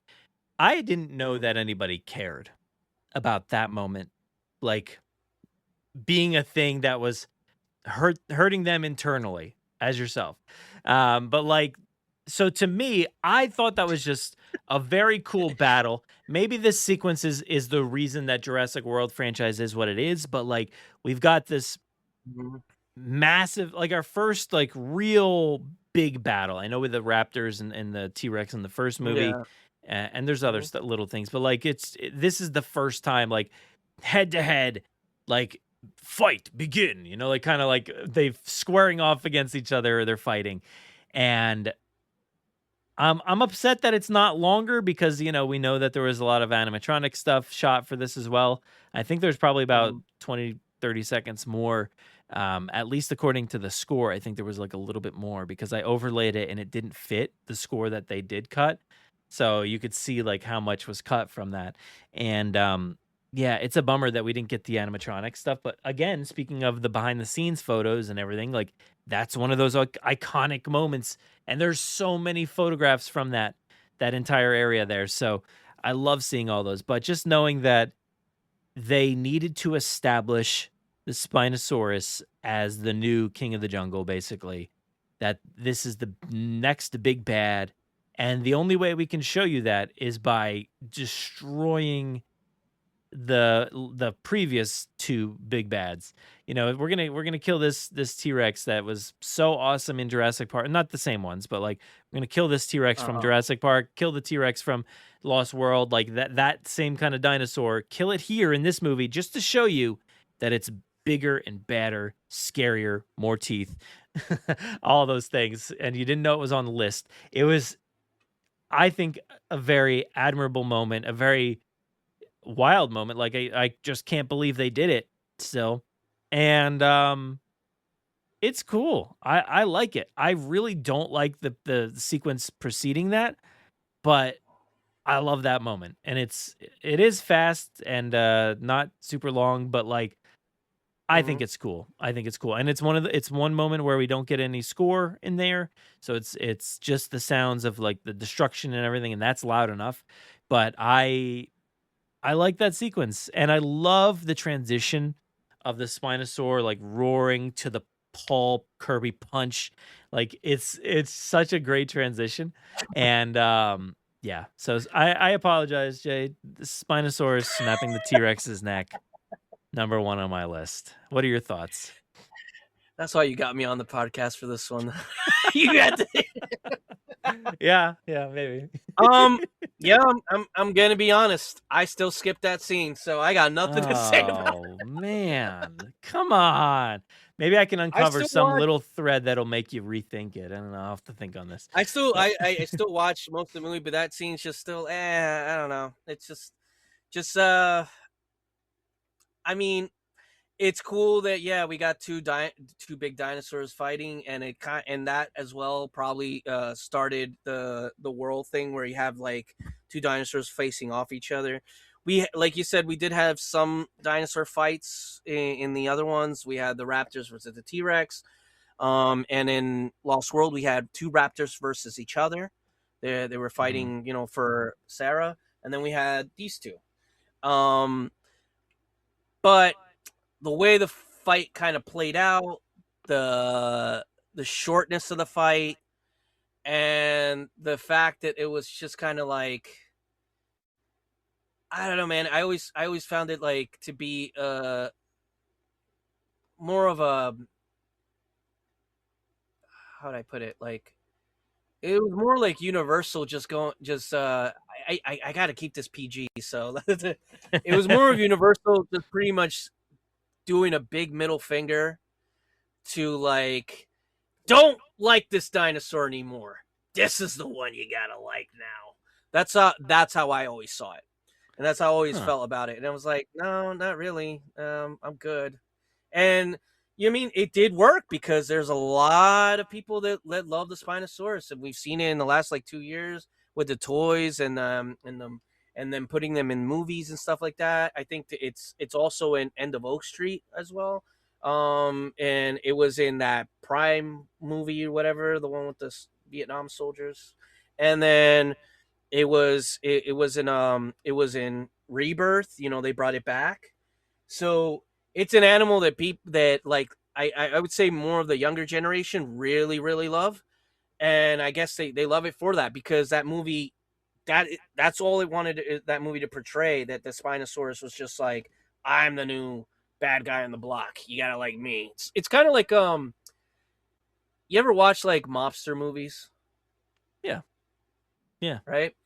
And you know, let's say there's like a regular mobster that's always been on the block, and then a new one comes along, and he has to beat him down, and he's like, Yeah. "I'm taking over." It's kind of like that. Like he took Oh, yeah. over, and then the other mobster, like in these movies, usually has a chance to come back. Yeah, they didn't want that. They were like, this is the one we're going with from now on. And it was a brave choice, and it turned out well for a lot of them because, like I said, it became. Spinosaurus is now pretty much well known enough, like Velociraptor and T-Rex and Triceratops. It's up there in that stratosphere of like dinosaurs that are Mm-hmm. household names. So in that sense, yeah, it all worked out. But still, for me, nah, I'm good. Yeah, we viewed it completely different ways. Like I never thought it was a replacement in that way of like, oh, like, you know, this dinosaur is better or anything. I just thought like for this movie, it's like, hey, we got to establish the bigger bad. The same way that Rebirth attempted to do it, you know, too, with the Mutodons. It's like, hey, we're gonna kill off the Velociraptors. Literally the exact same thing, you know, just even shorter. But yeah, and that was my gripe with that was that's exactly when we were talking about that was like, that's how I felt, man, when I've talked to people about like being slighted by the Raptors, and like, the Raptors were and I'm like, yeah, welcome to what happened to me back in 2001. That's exactly how I felt back then. You know, now I don't feel that way much, but it's still a scene that I'm just like, it's not, because of the context that I see it as. I don't see it as like something that like was needed to be done in that sense, to do it that way, and that's fine. It worked for them and all that, but it just never worked for me. And then when they did that with Rebirth, with the Velociraptors being taken out by these Mutodons, what happened? It made me not like the Mutodons. I don't like them. Like I think they're the design is atrocious, and I've said that before. And like it just, I don't know, choices like that make me question sometimes like where they're trying to go with the franchise. And if we notice, that whole movie, JP3 put the franchise pretty much asleep for a long time, and Rebirth might be doing that too. hey, we're with some celebrating. We're choice. celebrating. We're celebrating. It's no, but the Sorry, man, I Spinosaurus. had to. I don't see it that way at all, just because to me, like, as far as the replacement's concerned, like I love Rexy, you know, JP1 T-Rex. Yeah, That T-Rex is awesome. I love it. It's its own thing. I love the bull, you know, the buck and the doe. Like, they're awesome. And even the baby, I guess, fine, whatever, you can throw it in there. I don't really care for it. But like, maybe this is one of them. Again, who knows, I guess. But like, yeah, to me, never it's really not established. It's not said specifically. So, you know, via the films. So to me, it's just a T-Rex that I don't care about, because they didn't give me any reason to care about it. It brings its head up in a goofy manner and just kind of like is a dope. And I'm like fine with it just being killed off. If it was like established that like this was the same exact one that was in the Lost World that they saw, like, then I would be like, all right, yeah, I guess I'm mad. I would probably be mad at that point. If it was like if it was on Nublar and it was Rexy that they had killed off, I've been like, See, I hate you, Spinosaurus. I exactly know how you would feel. But like Yeah. for this instance, I wasn't like so fond of like T-Rex in general that it like bothered me. But Hmm. yeah, but I know you can be. So but for me it was just like it was just another cool dinosaur that came in and established its dominance. And I do wish, like, I will say, like, I wish there was a sequence at the end where we got to see like the raptors trying to take down and kill like the Spinosaurus. Like, I think that would have been Hmm. awesome, like to have a sequence like that at the end, because the Spinosaurus just disappears. It goes off and we never see it. Like, if instead of like the helicopters, you get the Spinosaurus coming in and as a distraction, and then the Velociraptors, just like the first movie, fight the big bad, but this time they win. Dude, that would have been so sick. And like it would have stopped any conversation about the Spinosaurus in the future, because like even by the time like Camp Cretaceous rolls around, it's like, oh, is this the same one? I mean, it looks similar. It could be, maybe. I don't know. Who knows? Is it the same one? We still wonder, right? And then by the time Rebirth rolls around, now we're having that conversation of like, oh, but they look different though. Like, I don't know, like, but Yeah, it's yeah. different. I yeah, I just wish So, all Spinosauruses looked like that one. like, back to that context that you said before about like it was just and that's been the Random, thing that a yeah. lot of people have said that it's a random T-Rex. See, the context behind that is what gets me a little bit, because the guy that picked the Spinosaurus was Jack Horner. And Jack Horner, this is something that probably a lot of fans don't know, but Jack Horner had a huge bias against Tyrannosaurs. He is the one that started the information that tyrannosaurs were just scavengers, were not hunters. And it was like every other paleontologist was completely against what Horner was saying.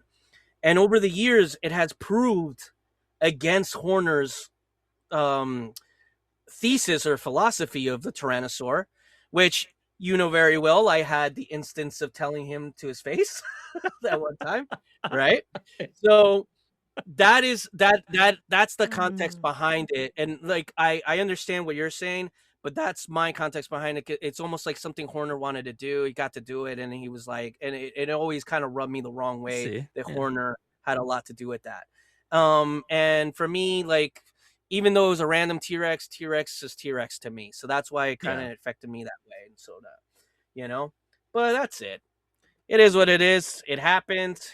It sucked back then. It's a little but like overall, with it, not with that scene for me, the movie overall has very well grown with me.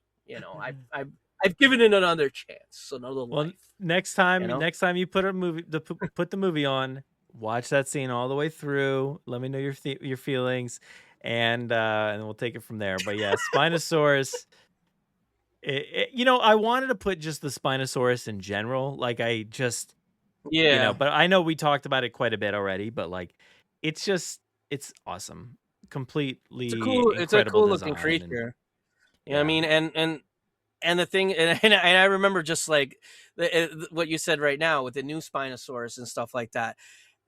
People don't really like but that's kind of like they don't. I don't even know they really know what that thing looked like, man. It changes every year. Like I know. Yeah, they're always changing stuff. So somebody who sent me knows? one that somebody, I think it was Jaroslav. Jaroslav sent me a meme with the Spinosaurus, and it was like showing the stages of what it's looked like, and now they're saying, well, I think this was fake. I don't think this is real, but they're saying it almost looks like an elephant seal.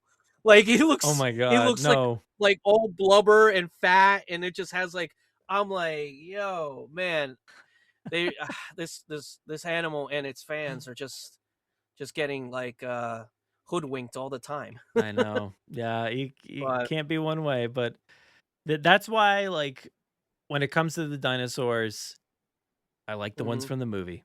I like what we have in the movies. Like, I would I appreciate a good dinosaur in real life. Sure. Mhm. But like that Spinosaurus, iconic. I don't care what dinosaur it is. Like, they're all iconic to me because they all look Mhm. like Jurassic dinosaurs. And you were talking about Crash before and stuff like that. Oh, yeah. Those designs and those things, like in the early movies and everything, it's just the best. So anyway, I have a few more It just things had to that certain touch, mention. Do you have any final like things you want to like mention, rattle off here before we wrap up? Oh yeah, the one I thought one of us was going to talk about it, but we didn't. The lab, dude, the lab. Yeah. That's it. Oh man, that was It is so good. Again, it's like the list, right? It's like the list and the aviary. Uh-huh. It's building out this world that we had no clue about, and we're like, oh my god, like what is going on here? Like, what is this horrifying testing or whatever's happening? Even if it was all natural, whatever, it doesn't look that way, and it looks freaky. And I'm gonna start thinking about all the possibilities. It's incredible. And the music, the soundtrack during that scene where you just hear them like walking, and it sounds like they're walking on top of eggshells of like the eggs that are left there that are broken down. You just but you hear the Foley sounds, right? But you're hearing that sound, and the soundtrack's like very soft and kind of like it almost sounds like something you would hear in like The Exorcist or like Poltergeist. It's kind of like that kid music, but like almost like a wind up, It's like it's trying to capture that like angelic kind of sound that like yes, because it's so about like Exorcist, creation of life, like that's the same sound that happens in Jurassic Park in the lab, like when they're looking at the That's Velociraptor, right, yeah. and it's always in reference to Velociraptors too, for the most part. Yeah. But like it's just an angelic kind of like now you're God kind of just vibe. So yeah, the sounds are Yeah. awesome there, and yes, the Velociraptor sticking its head in that tube and then sitting there waiting for the people to show up is kind of weird. I don't really know what's happening. I know that's that's a weird shot, but I love that shot. Like it's so cool. It's funny. It's a cool shot, but I love the labs. I mean, and, it after what we talked about earlier, that you blew my mind with the whole rabbit hole about communication. That Intelligence. scene kind of makes more sense if you're thinking about intelligence. It's just like I'm gonna wait for them. Yep. And as soon as they walk by, Pounce. I'm gonna pick out my snack. Because you see it with cats. My boy does that all the time. Yeah. I'm like, I'll like at night sometimes he gets in these like zoomy modes, right? Oh yeah. And he'll practice his hunting on me. Like I'll be like, oh no, he's hunting me.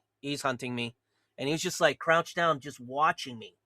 And he'll sit completely still for like 4 or 5 minutes. And as soon as I take my eye contact away from him, boom, he pounces. Yeah. And gets my leg. That's when the attack comes, not from the front, but from the sides. On the side. The other two raptors, the other two cats, you didn't even know that.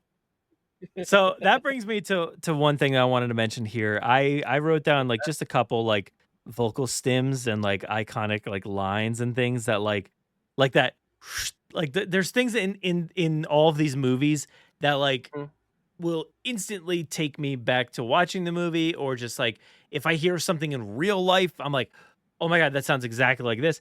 But anyway, one thing that just like I love this quote. And I don't even know why. It's just something that the sound of it I love is Ben Hildebrand going, no, not yet. Like there's something about that. Yeah. I don't know what it is.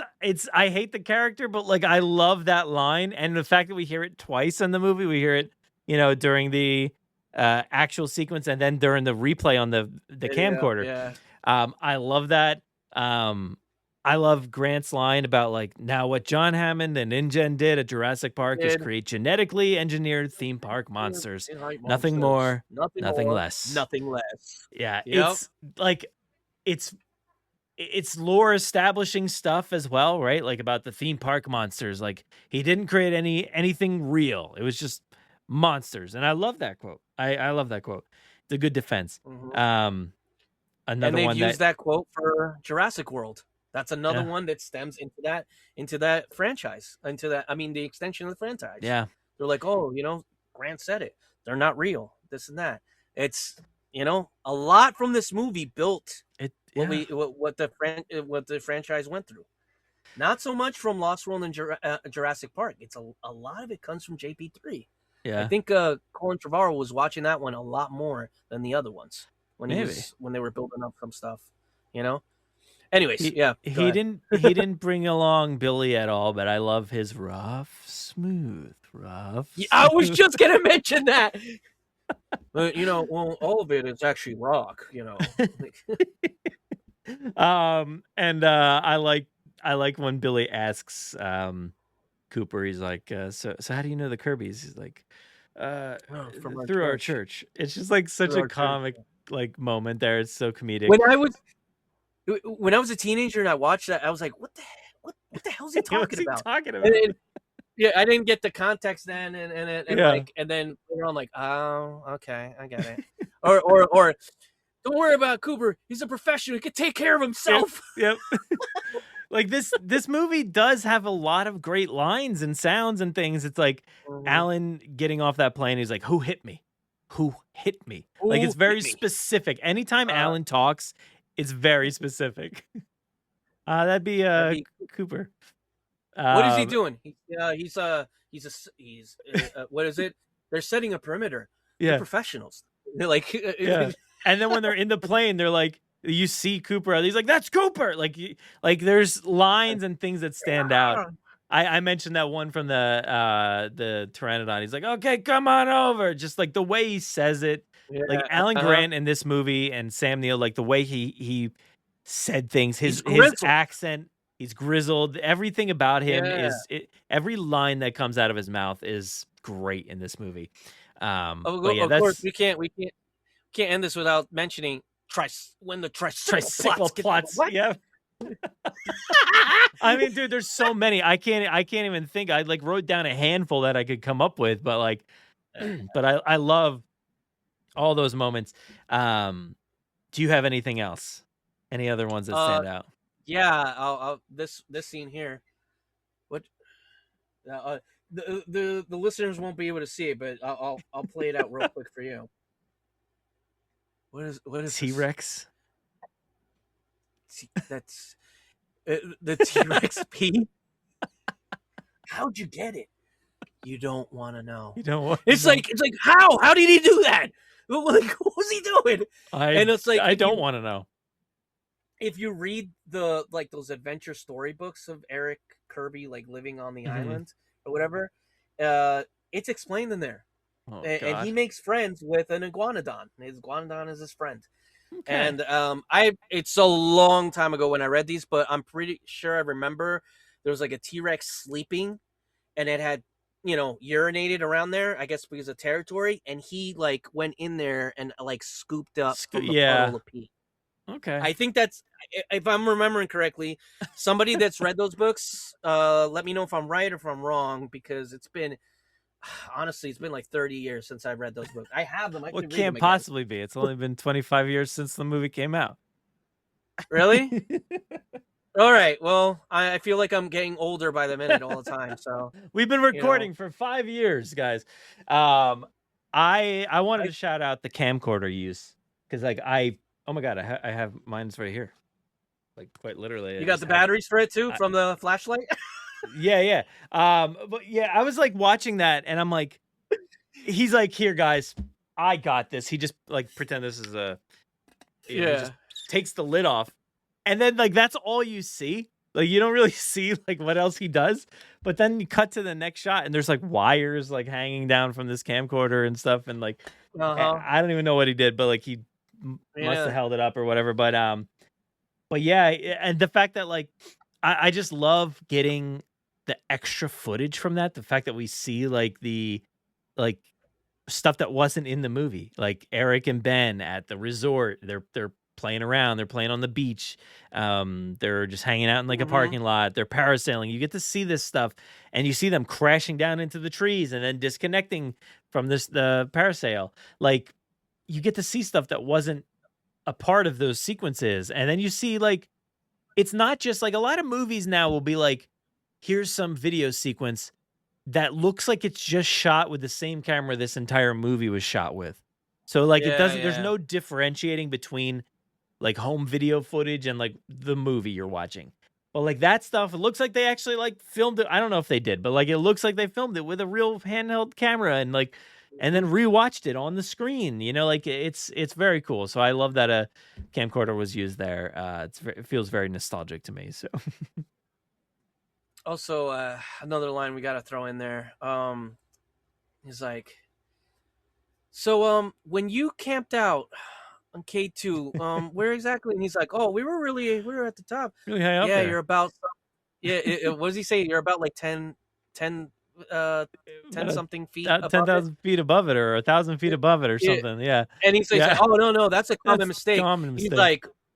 He's like, Mr. Kirby, you don't have. He tells him something like you don't. He's like, no, it's paint and tile plus his bathroom fixtures, and he's like, oh, this is good.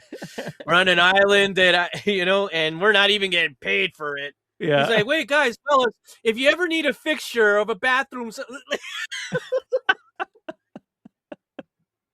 Oh, and Paul when he kicks the vending machine too, Yeah, like man. so funny. And then He walks away. whatever Billy like- just smashes it. Yeah, yeah, he's hobbled. I What's forgot. funny, Like, if you compies. ever get the chance to watch that movie in theaters, from what I remember, I remember watching it when and that scene with he kicks the vending machine, and as he's walking away hobbled, dude, the entire theater I remember just cracked up. Just Really? laughed. Wow. It was Okay. too funny. Okay. I mean, was yeah, too it's funny. It's definitely funny. But yeah, I like when Eric yells "compies." Like that's a good one. Oh, compies. Yeah, and the flurry like of the music and everything right there. But the last one I wrote down here is I was really thinking about putting this on the list, but the conversation that Grant has with Eric on the boat when he's talking about the astronomers and the astronauts. You know, he's got this theory that there's two kinds of boys, astronomers and astronauts. And it's a really great conversation. They're taking a moment after like a bunch of chaos and stuff and talking about, the safety of studying these things at home versus going into space and looking at things for real, imagining versus seeing. It's a cool conversation.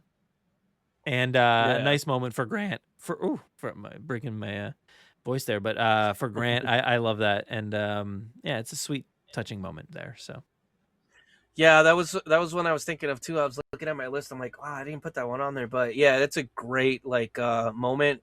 And it's your every Jurassic film has it. It's that moment of awe of like, wow, the beauty of nature. With Jurassic Park, it's the brachiosaurs. With Lost World, it's the stegosaurs. And at the end of the movie, all the dinosaurs, the families and whatnot. Life finds a way. And then with Jurassic Park 3, it's that moment where like you see them all at the river and all the dinosaurs, all the ecosystem of them is just right there. And that's where you see the brachiosaur, which I'm pretty sure there's no brachiosaur in that scene. Actually, I think it's just like ankylosaurs and maybe some parasaurs or something like that. But definitely there's no brachiosaurs in that scene. I had never seen. Remember like the red face brachiosaur. Never seen a brachiosaurus in that scene. Actually, I must have. Maybe I closed my eyes for a good while because I definitely don't remember a dinosaur looking right into the camera. Yeah, I guess I have a different. I think I have the international version that has that. Yeah, maybe it's extended. It's you've been watching it on TNT or something, and it's just like constantly playing. Yeah. Okay. I get it now. Now, actually, sorry, man. One more little thing. Okay. Do you remember? Okay, and this is to the listeners that have been listening to a Jurassic Park podcast that were around me and Brad's age around the time Jurassic Park 3 came out. We said like freshman year, middle school, around there, right? Do you guys remember Walking with Dinosaurs, right? Walking with Dinosaurs came out around that time, and they did a special on TV. And I'm saying this because hopefully someone out there has this. I used to have it, and it got lost. It's lost media now. But there are interviews with Sam Neill, with Paul, William H. Macy, Tia Leone, the guy that the guy that played Udesky, they did a 5-day viewing of Walking with Dinosaurs. It was I think it's 5 episodes Walking with Dinosaurs in total, and from Monday to Friday, from 8, I think it was 8 or 9 o'clock, they would have a showing of Walking with Dinosaurs, and in between commercials, they would show like one commercial, and most of it was interviews with Sam Neill talking about what they're doing with Jurassic Park 3, because Jurassic Park 3 was about to launch, or it just had come out, and it was a way to promote Jurassic Park 3 with real dinosaur documentaries. And they had the whole cast there, man, and each night it was a different cast member. Like, let's say Monday was Sam Neill, Tuesday was William H. Macy, Tia Leone, and so on, right? And it was really cool because it was a Discovery Channel special that they did, and I have yet to see it anywhere. And it sucks because I recorded it, man, and it's interviews with them specifically talking about the film that I've not seen anywhere else, because they were on sets. Like, it was a small set, but like Sam Neill was standing next to a nest of pteranodons from the film, and he was like, these guys right here, they gave, like, for example, I don't know if this is what he said, but I'm saying, like, these guys right here, they almost got us in the movie. Check out Jurassic Park 3 coming out in theaters next week, or something like that, you know? And it's pretty cool because every commercial had a different sequence, and when you put it all together, it's like a 5 to 10 minute interview about the film that you're not going to see anywhere else.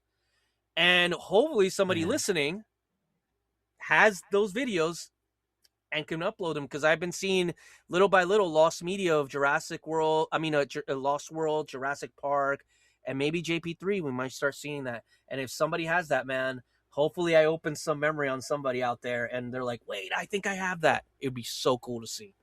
Dang, that would be awesome. Yeah, that stuff sounds cool. You don't remember that, right? You don't. I don't remember. It sounds vaguely familiar, but like, I don't know if we've just talked about it before or something. But yeah, I don't know, man. I don't know. Somebody's got to have it. Somebody's got to have it.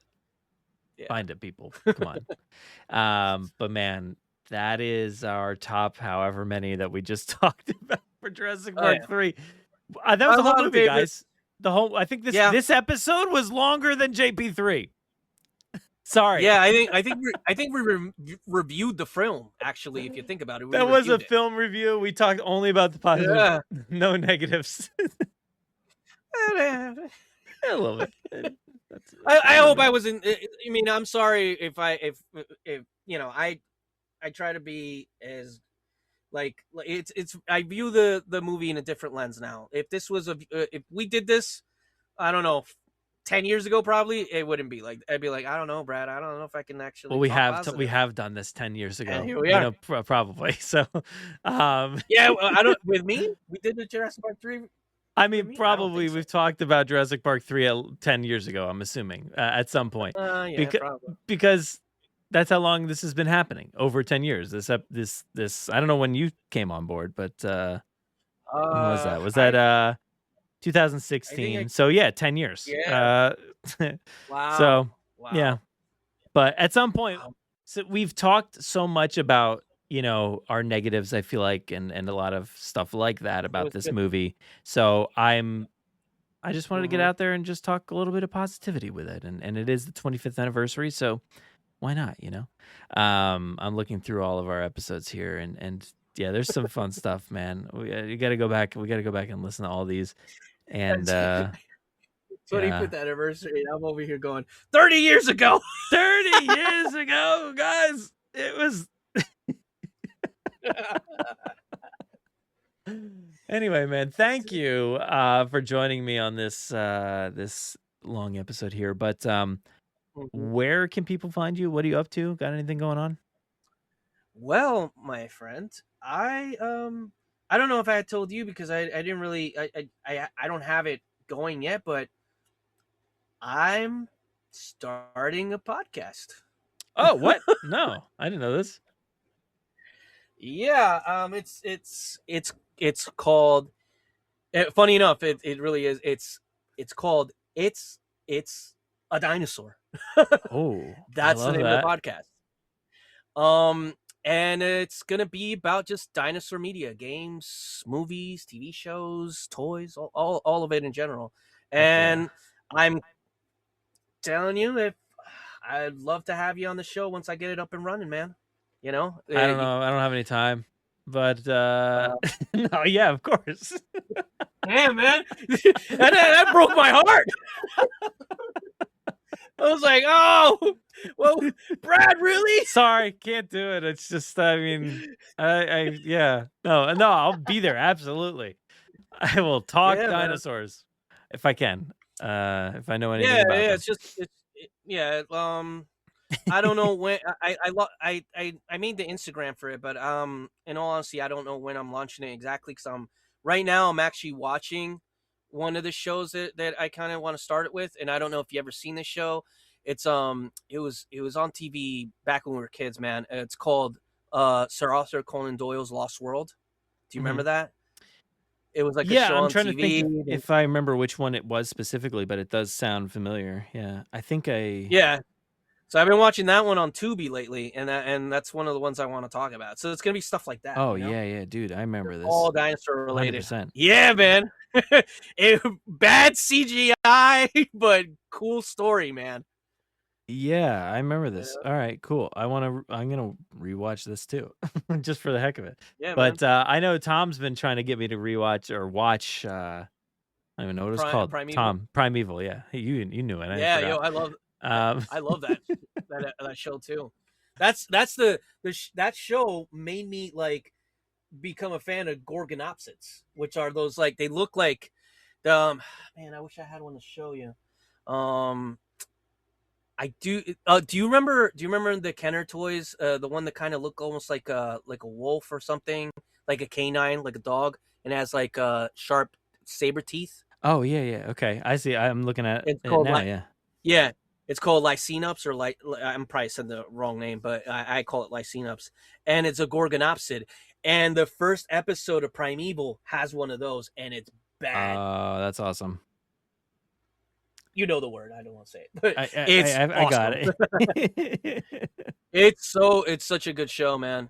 But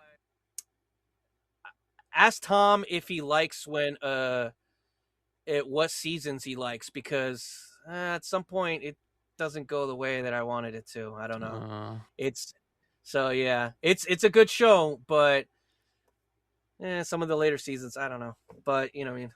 Dang. Well, a lot of dinosaurs though, and a lot of prehistoric creatures, and weirdly they have futuristic creatures, so you'll see that too. It's pretty cool. Yeah, it's weird. I think he might have mentioned something like that. Yeah. Yeah. But yeah, I'll have to check it out. He's talking about how it's the best thing ever, so I'll have to watch it at some point. But yeah, that's the thing, is I don't really consume much dinosaur stuff outside of this, and I don't watch any of the documentaries of whatever. Walking Withs, I don't know, the things prehistoric, whatever. I never watch any of them. That's what I felt like. Like I didn't want to take. I've been wanting to do something for a while, podcast wise or maybe YouTube wise. I don't know. Maybe I'm gonna kind of mix both of them together. But I didn't know really what to really talk about, because I didn't want to take away the Jurassic stuff, because I want to do the Jurassic stuff always on here. I don't want to talk much Jurassic on there. I want to keep Jurassic on here. This is not my farewell from the Jurassic Park podcast. I'm here. Bye. Bye. Thanks. This is for all the. I always want to. I always want to keep my Jurassic Park content on here, but there's so much dinosaur stuff that people don't know about, especially during the time me and you were growing up. Man, the '90s were like just an explosion of dinosaurs. There was dinosaurs in every show, every movie. It's just that Jurassic is like the one that took we're dinosaurs, But there was so much other cool stuff too, and toys, and there's a series of shows that would have one episode that was just dedicated to dinosaurs. So that's the kind of things I want to talk about. Like another one, for example, do you remember a show called Sliders? Yeah. Yeah. There's one episode that I remember like freaking out about, because it was a dinosaur episode. And dude, it looks awful. So I want I'm to sure talk because about that it, was you like know? 1997 or something like that. It was Yeah, probably man. like, yeah. Dude, but the premise of the show was so cool, you know, back then when I watched it, I was like, Yeah, wow. And yeah, now I'm but it like, was like a oh, sci-fi TV show or something like that, right? So it was yeah, like budget-wise, nothing crazy. not great. I think they wasted a lot of budget on the wormholes and the Yeah, portals that they would go, you know? But yeah, so stuff like that, pretty much. that's And, you awesome. know, everybody always can find me on Instagram, Jay Jurassic, you know? And that's it. I'm not really, I mean, there is a page of me on X Twitter, but honestly, I don't really communicate or do much on there, my friends. Yeah, It's like a dead page there. nobody needs to go there. It's fine. So, Yeah, exactly. So, yeah. But you know, but yeah, I'm glad we had a moment to talk about the Spinosaurus today. So thanks for joining me for that. I appreciate it, man. for you, my friend, of course. You've been my friend for 10 years now, buddy. Isn't that Yeah, crazy. it's a while. When I first met you 30 years ago, it was wild. Yeah. My beard has grown. Yeah, that's when you started, I think. Yeah. Yeah, I think so. I think when I first started out, I didn't have a beard. Life will not be contained. Life breaks free, it expands to new territories, and crashes through barriers painfully, maybe even dangerously, but, well, there it is. There it is. I'm simply saying that life, finds a way. That'll do it for another episode of the Jurassic Park podcast. We appreciate each and every one of you for tuning in and sharing in our love of Jurassic Park 3. Yes, we love that movie. And it was important to me to get Jay on for this episode because the two of us have had a long history of going back and forth on Jurassic Park 3. You know, a long time ago, Jay was very... he would get definitely upset about talking about the Spinosaurus winning that battle, and he has certainly softened his stance, even though still a little protective of that moment. But it was important to get Jay on here to have this conversation, talk about the things that we really love about Jurassic Park 3, because you know what? I was making my list and I was surprised. I was surprising myself. I'm like, there's a lot of things in here that I do truly love. And I think that's pretty cool. You know, it's pretty cool to be able to look at a movie like that you have a history with, and to look at it and say, man, I really do love these parts. These parts are awesome. These parts are great. Whatever behind the scenes, they're great. This animatronic, this thing, that thing, it's all great. And I do really appreciate it more. And I think this 25th anniversary celebration has been about coming to terms with a movie that you have a history with and starting to love it and starting to find things in it that you truly do appreciate. It only took 25 years. But here we are. And thank you to Jay for joining me on that journey. So please go find Jay and everything that he's doing over on Instagram. Give him a follow, give him a like, share his stuff, share it on your stories, let other people know. And yeah, that'll be a big help. So I'm going to do something here that I haven't done in a little bit, but I'm going to go over to Apple Podcasts, which I always suggest everybody goes over there to leave us a 5-star review, or honestly, whatever you feel the podcast is worth. Go ahead, write down a little sentiment in there and hit submit, and I will read them here on the show. This one here comes from Joe Canson. I don't know if I said that right, but hey, Joe said this in the subject, excellent, 5 stars. And the body here says, like talking to your friends about your favorite movies. Very professional, but also very fun and casual at the same time. So thank you so much to Joe Canson there for the review over on Apple Podcasts. Really appreciate that, because that's kind of the vibe we're going for. You know, we're just kind of here talking, and, you know, there's most of the time, there's really no script or notes or anything. I do write out a lot of stuff for like the intros or outros and notes like this for like my top 5 in this episode. But other than that, it's just us kind of winging it and just sitting down and talking and having a good time and going on tangents. And, it's supposed to be casual yet professional and hopefully fun. I don't know. I mean, we took 5 points each and turned it into 2 hours here. And that's just what we do. That's what we wanted to do, is just create an environment where you would just sit down for a night and just talk about your favorite movies with your friends. And I know some people have probably criticized it in the past before by saying like, oh, that they don't think about their answers ahead of time, or and I'm like, oh, yeah, but you know what?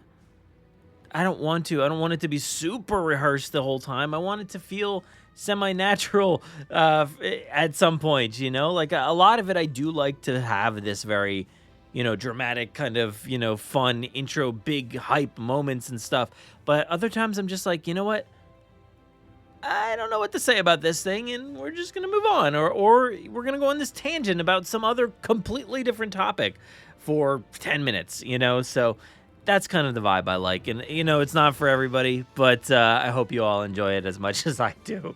But a huge thank you out there to Joe Canson for the 5-star review. And if you want to be like that and go ahead and leave a 5-star review or whatever you feel it's worth, go over to Apple Podcasts and leave that review. You can find probably a link to the show over on our website, JurassicParkPodcast.com. And of course, as always, you can hit us up over on Instagram, Facebook, or Threads to continue the conversation from this episode. And be sure to subscribe to my newsletter for all things Jurassic, movies, TV shows, my podcasts, and other thoughts and appearances. Find the link to the newsletter on JurassicParkPodcast.com/newsletter. And thanks, as always, to our podcast host, Podomatic, for giving us a place to upload this podcast each and every week. Everybody out there, please just know that you matter. Stay safe, be kind, fight for representation, change, and equality in the Jurassic franchise, but more importantly, outside of it in the real world, where it is especially needed these days. Let's make sure to make this world a better place. Come on, we can do it together. I'm going to go ahead and hand things off to myself for the outro. Take it away. Saddle up, let's get this movable feast underway. Continue the conversation with us on Threads, Facebook, and Instagram. Watch our content over on YouTube. Find us on the web at JurassicParkPodcast.com. You'll find today's episode show notes, articles, and so much more. You can listen to us on Spotify, Apple Podcasts, Podomatic, our website, or wherever else podcasts are found. So be sure to follow along and share with your friends, family, and fellow Jurassic fans. If you haven't already, please leave us a 5-star review on Apple Podcasts and Spotify. We will read your Apple reviews at the end of most episodes, so please be sure to spare no expense. Don't miss our Wednesday night live streams on our YouTube channel. If you want to get a hold of us, you can fill out the contact form on our website or send emails and MP3s to JurassicParkPod@gmail.com. Feel free to call our voicemail line at any time to leave us a message or just say hi. That number is 732-825-7763. Thank you so much for listening, and enjoy.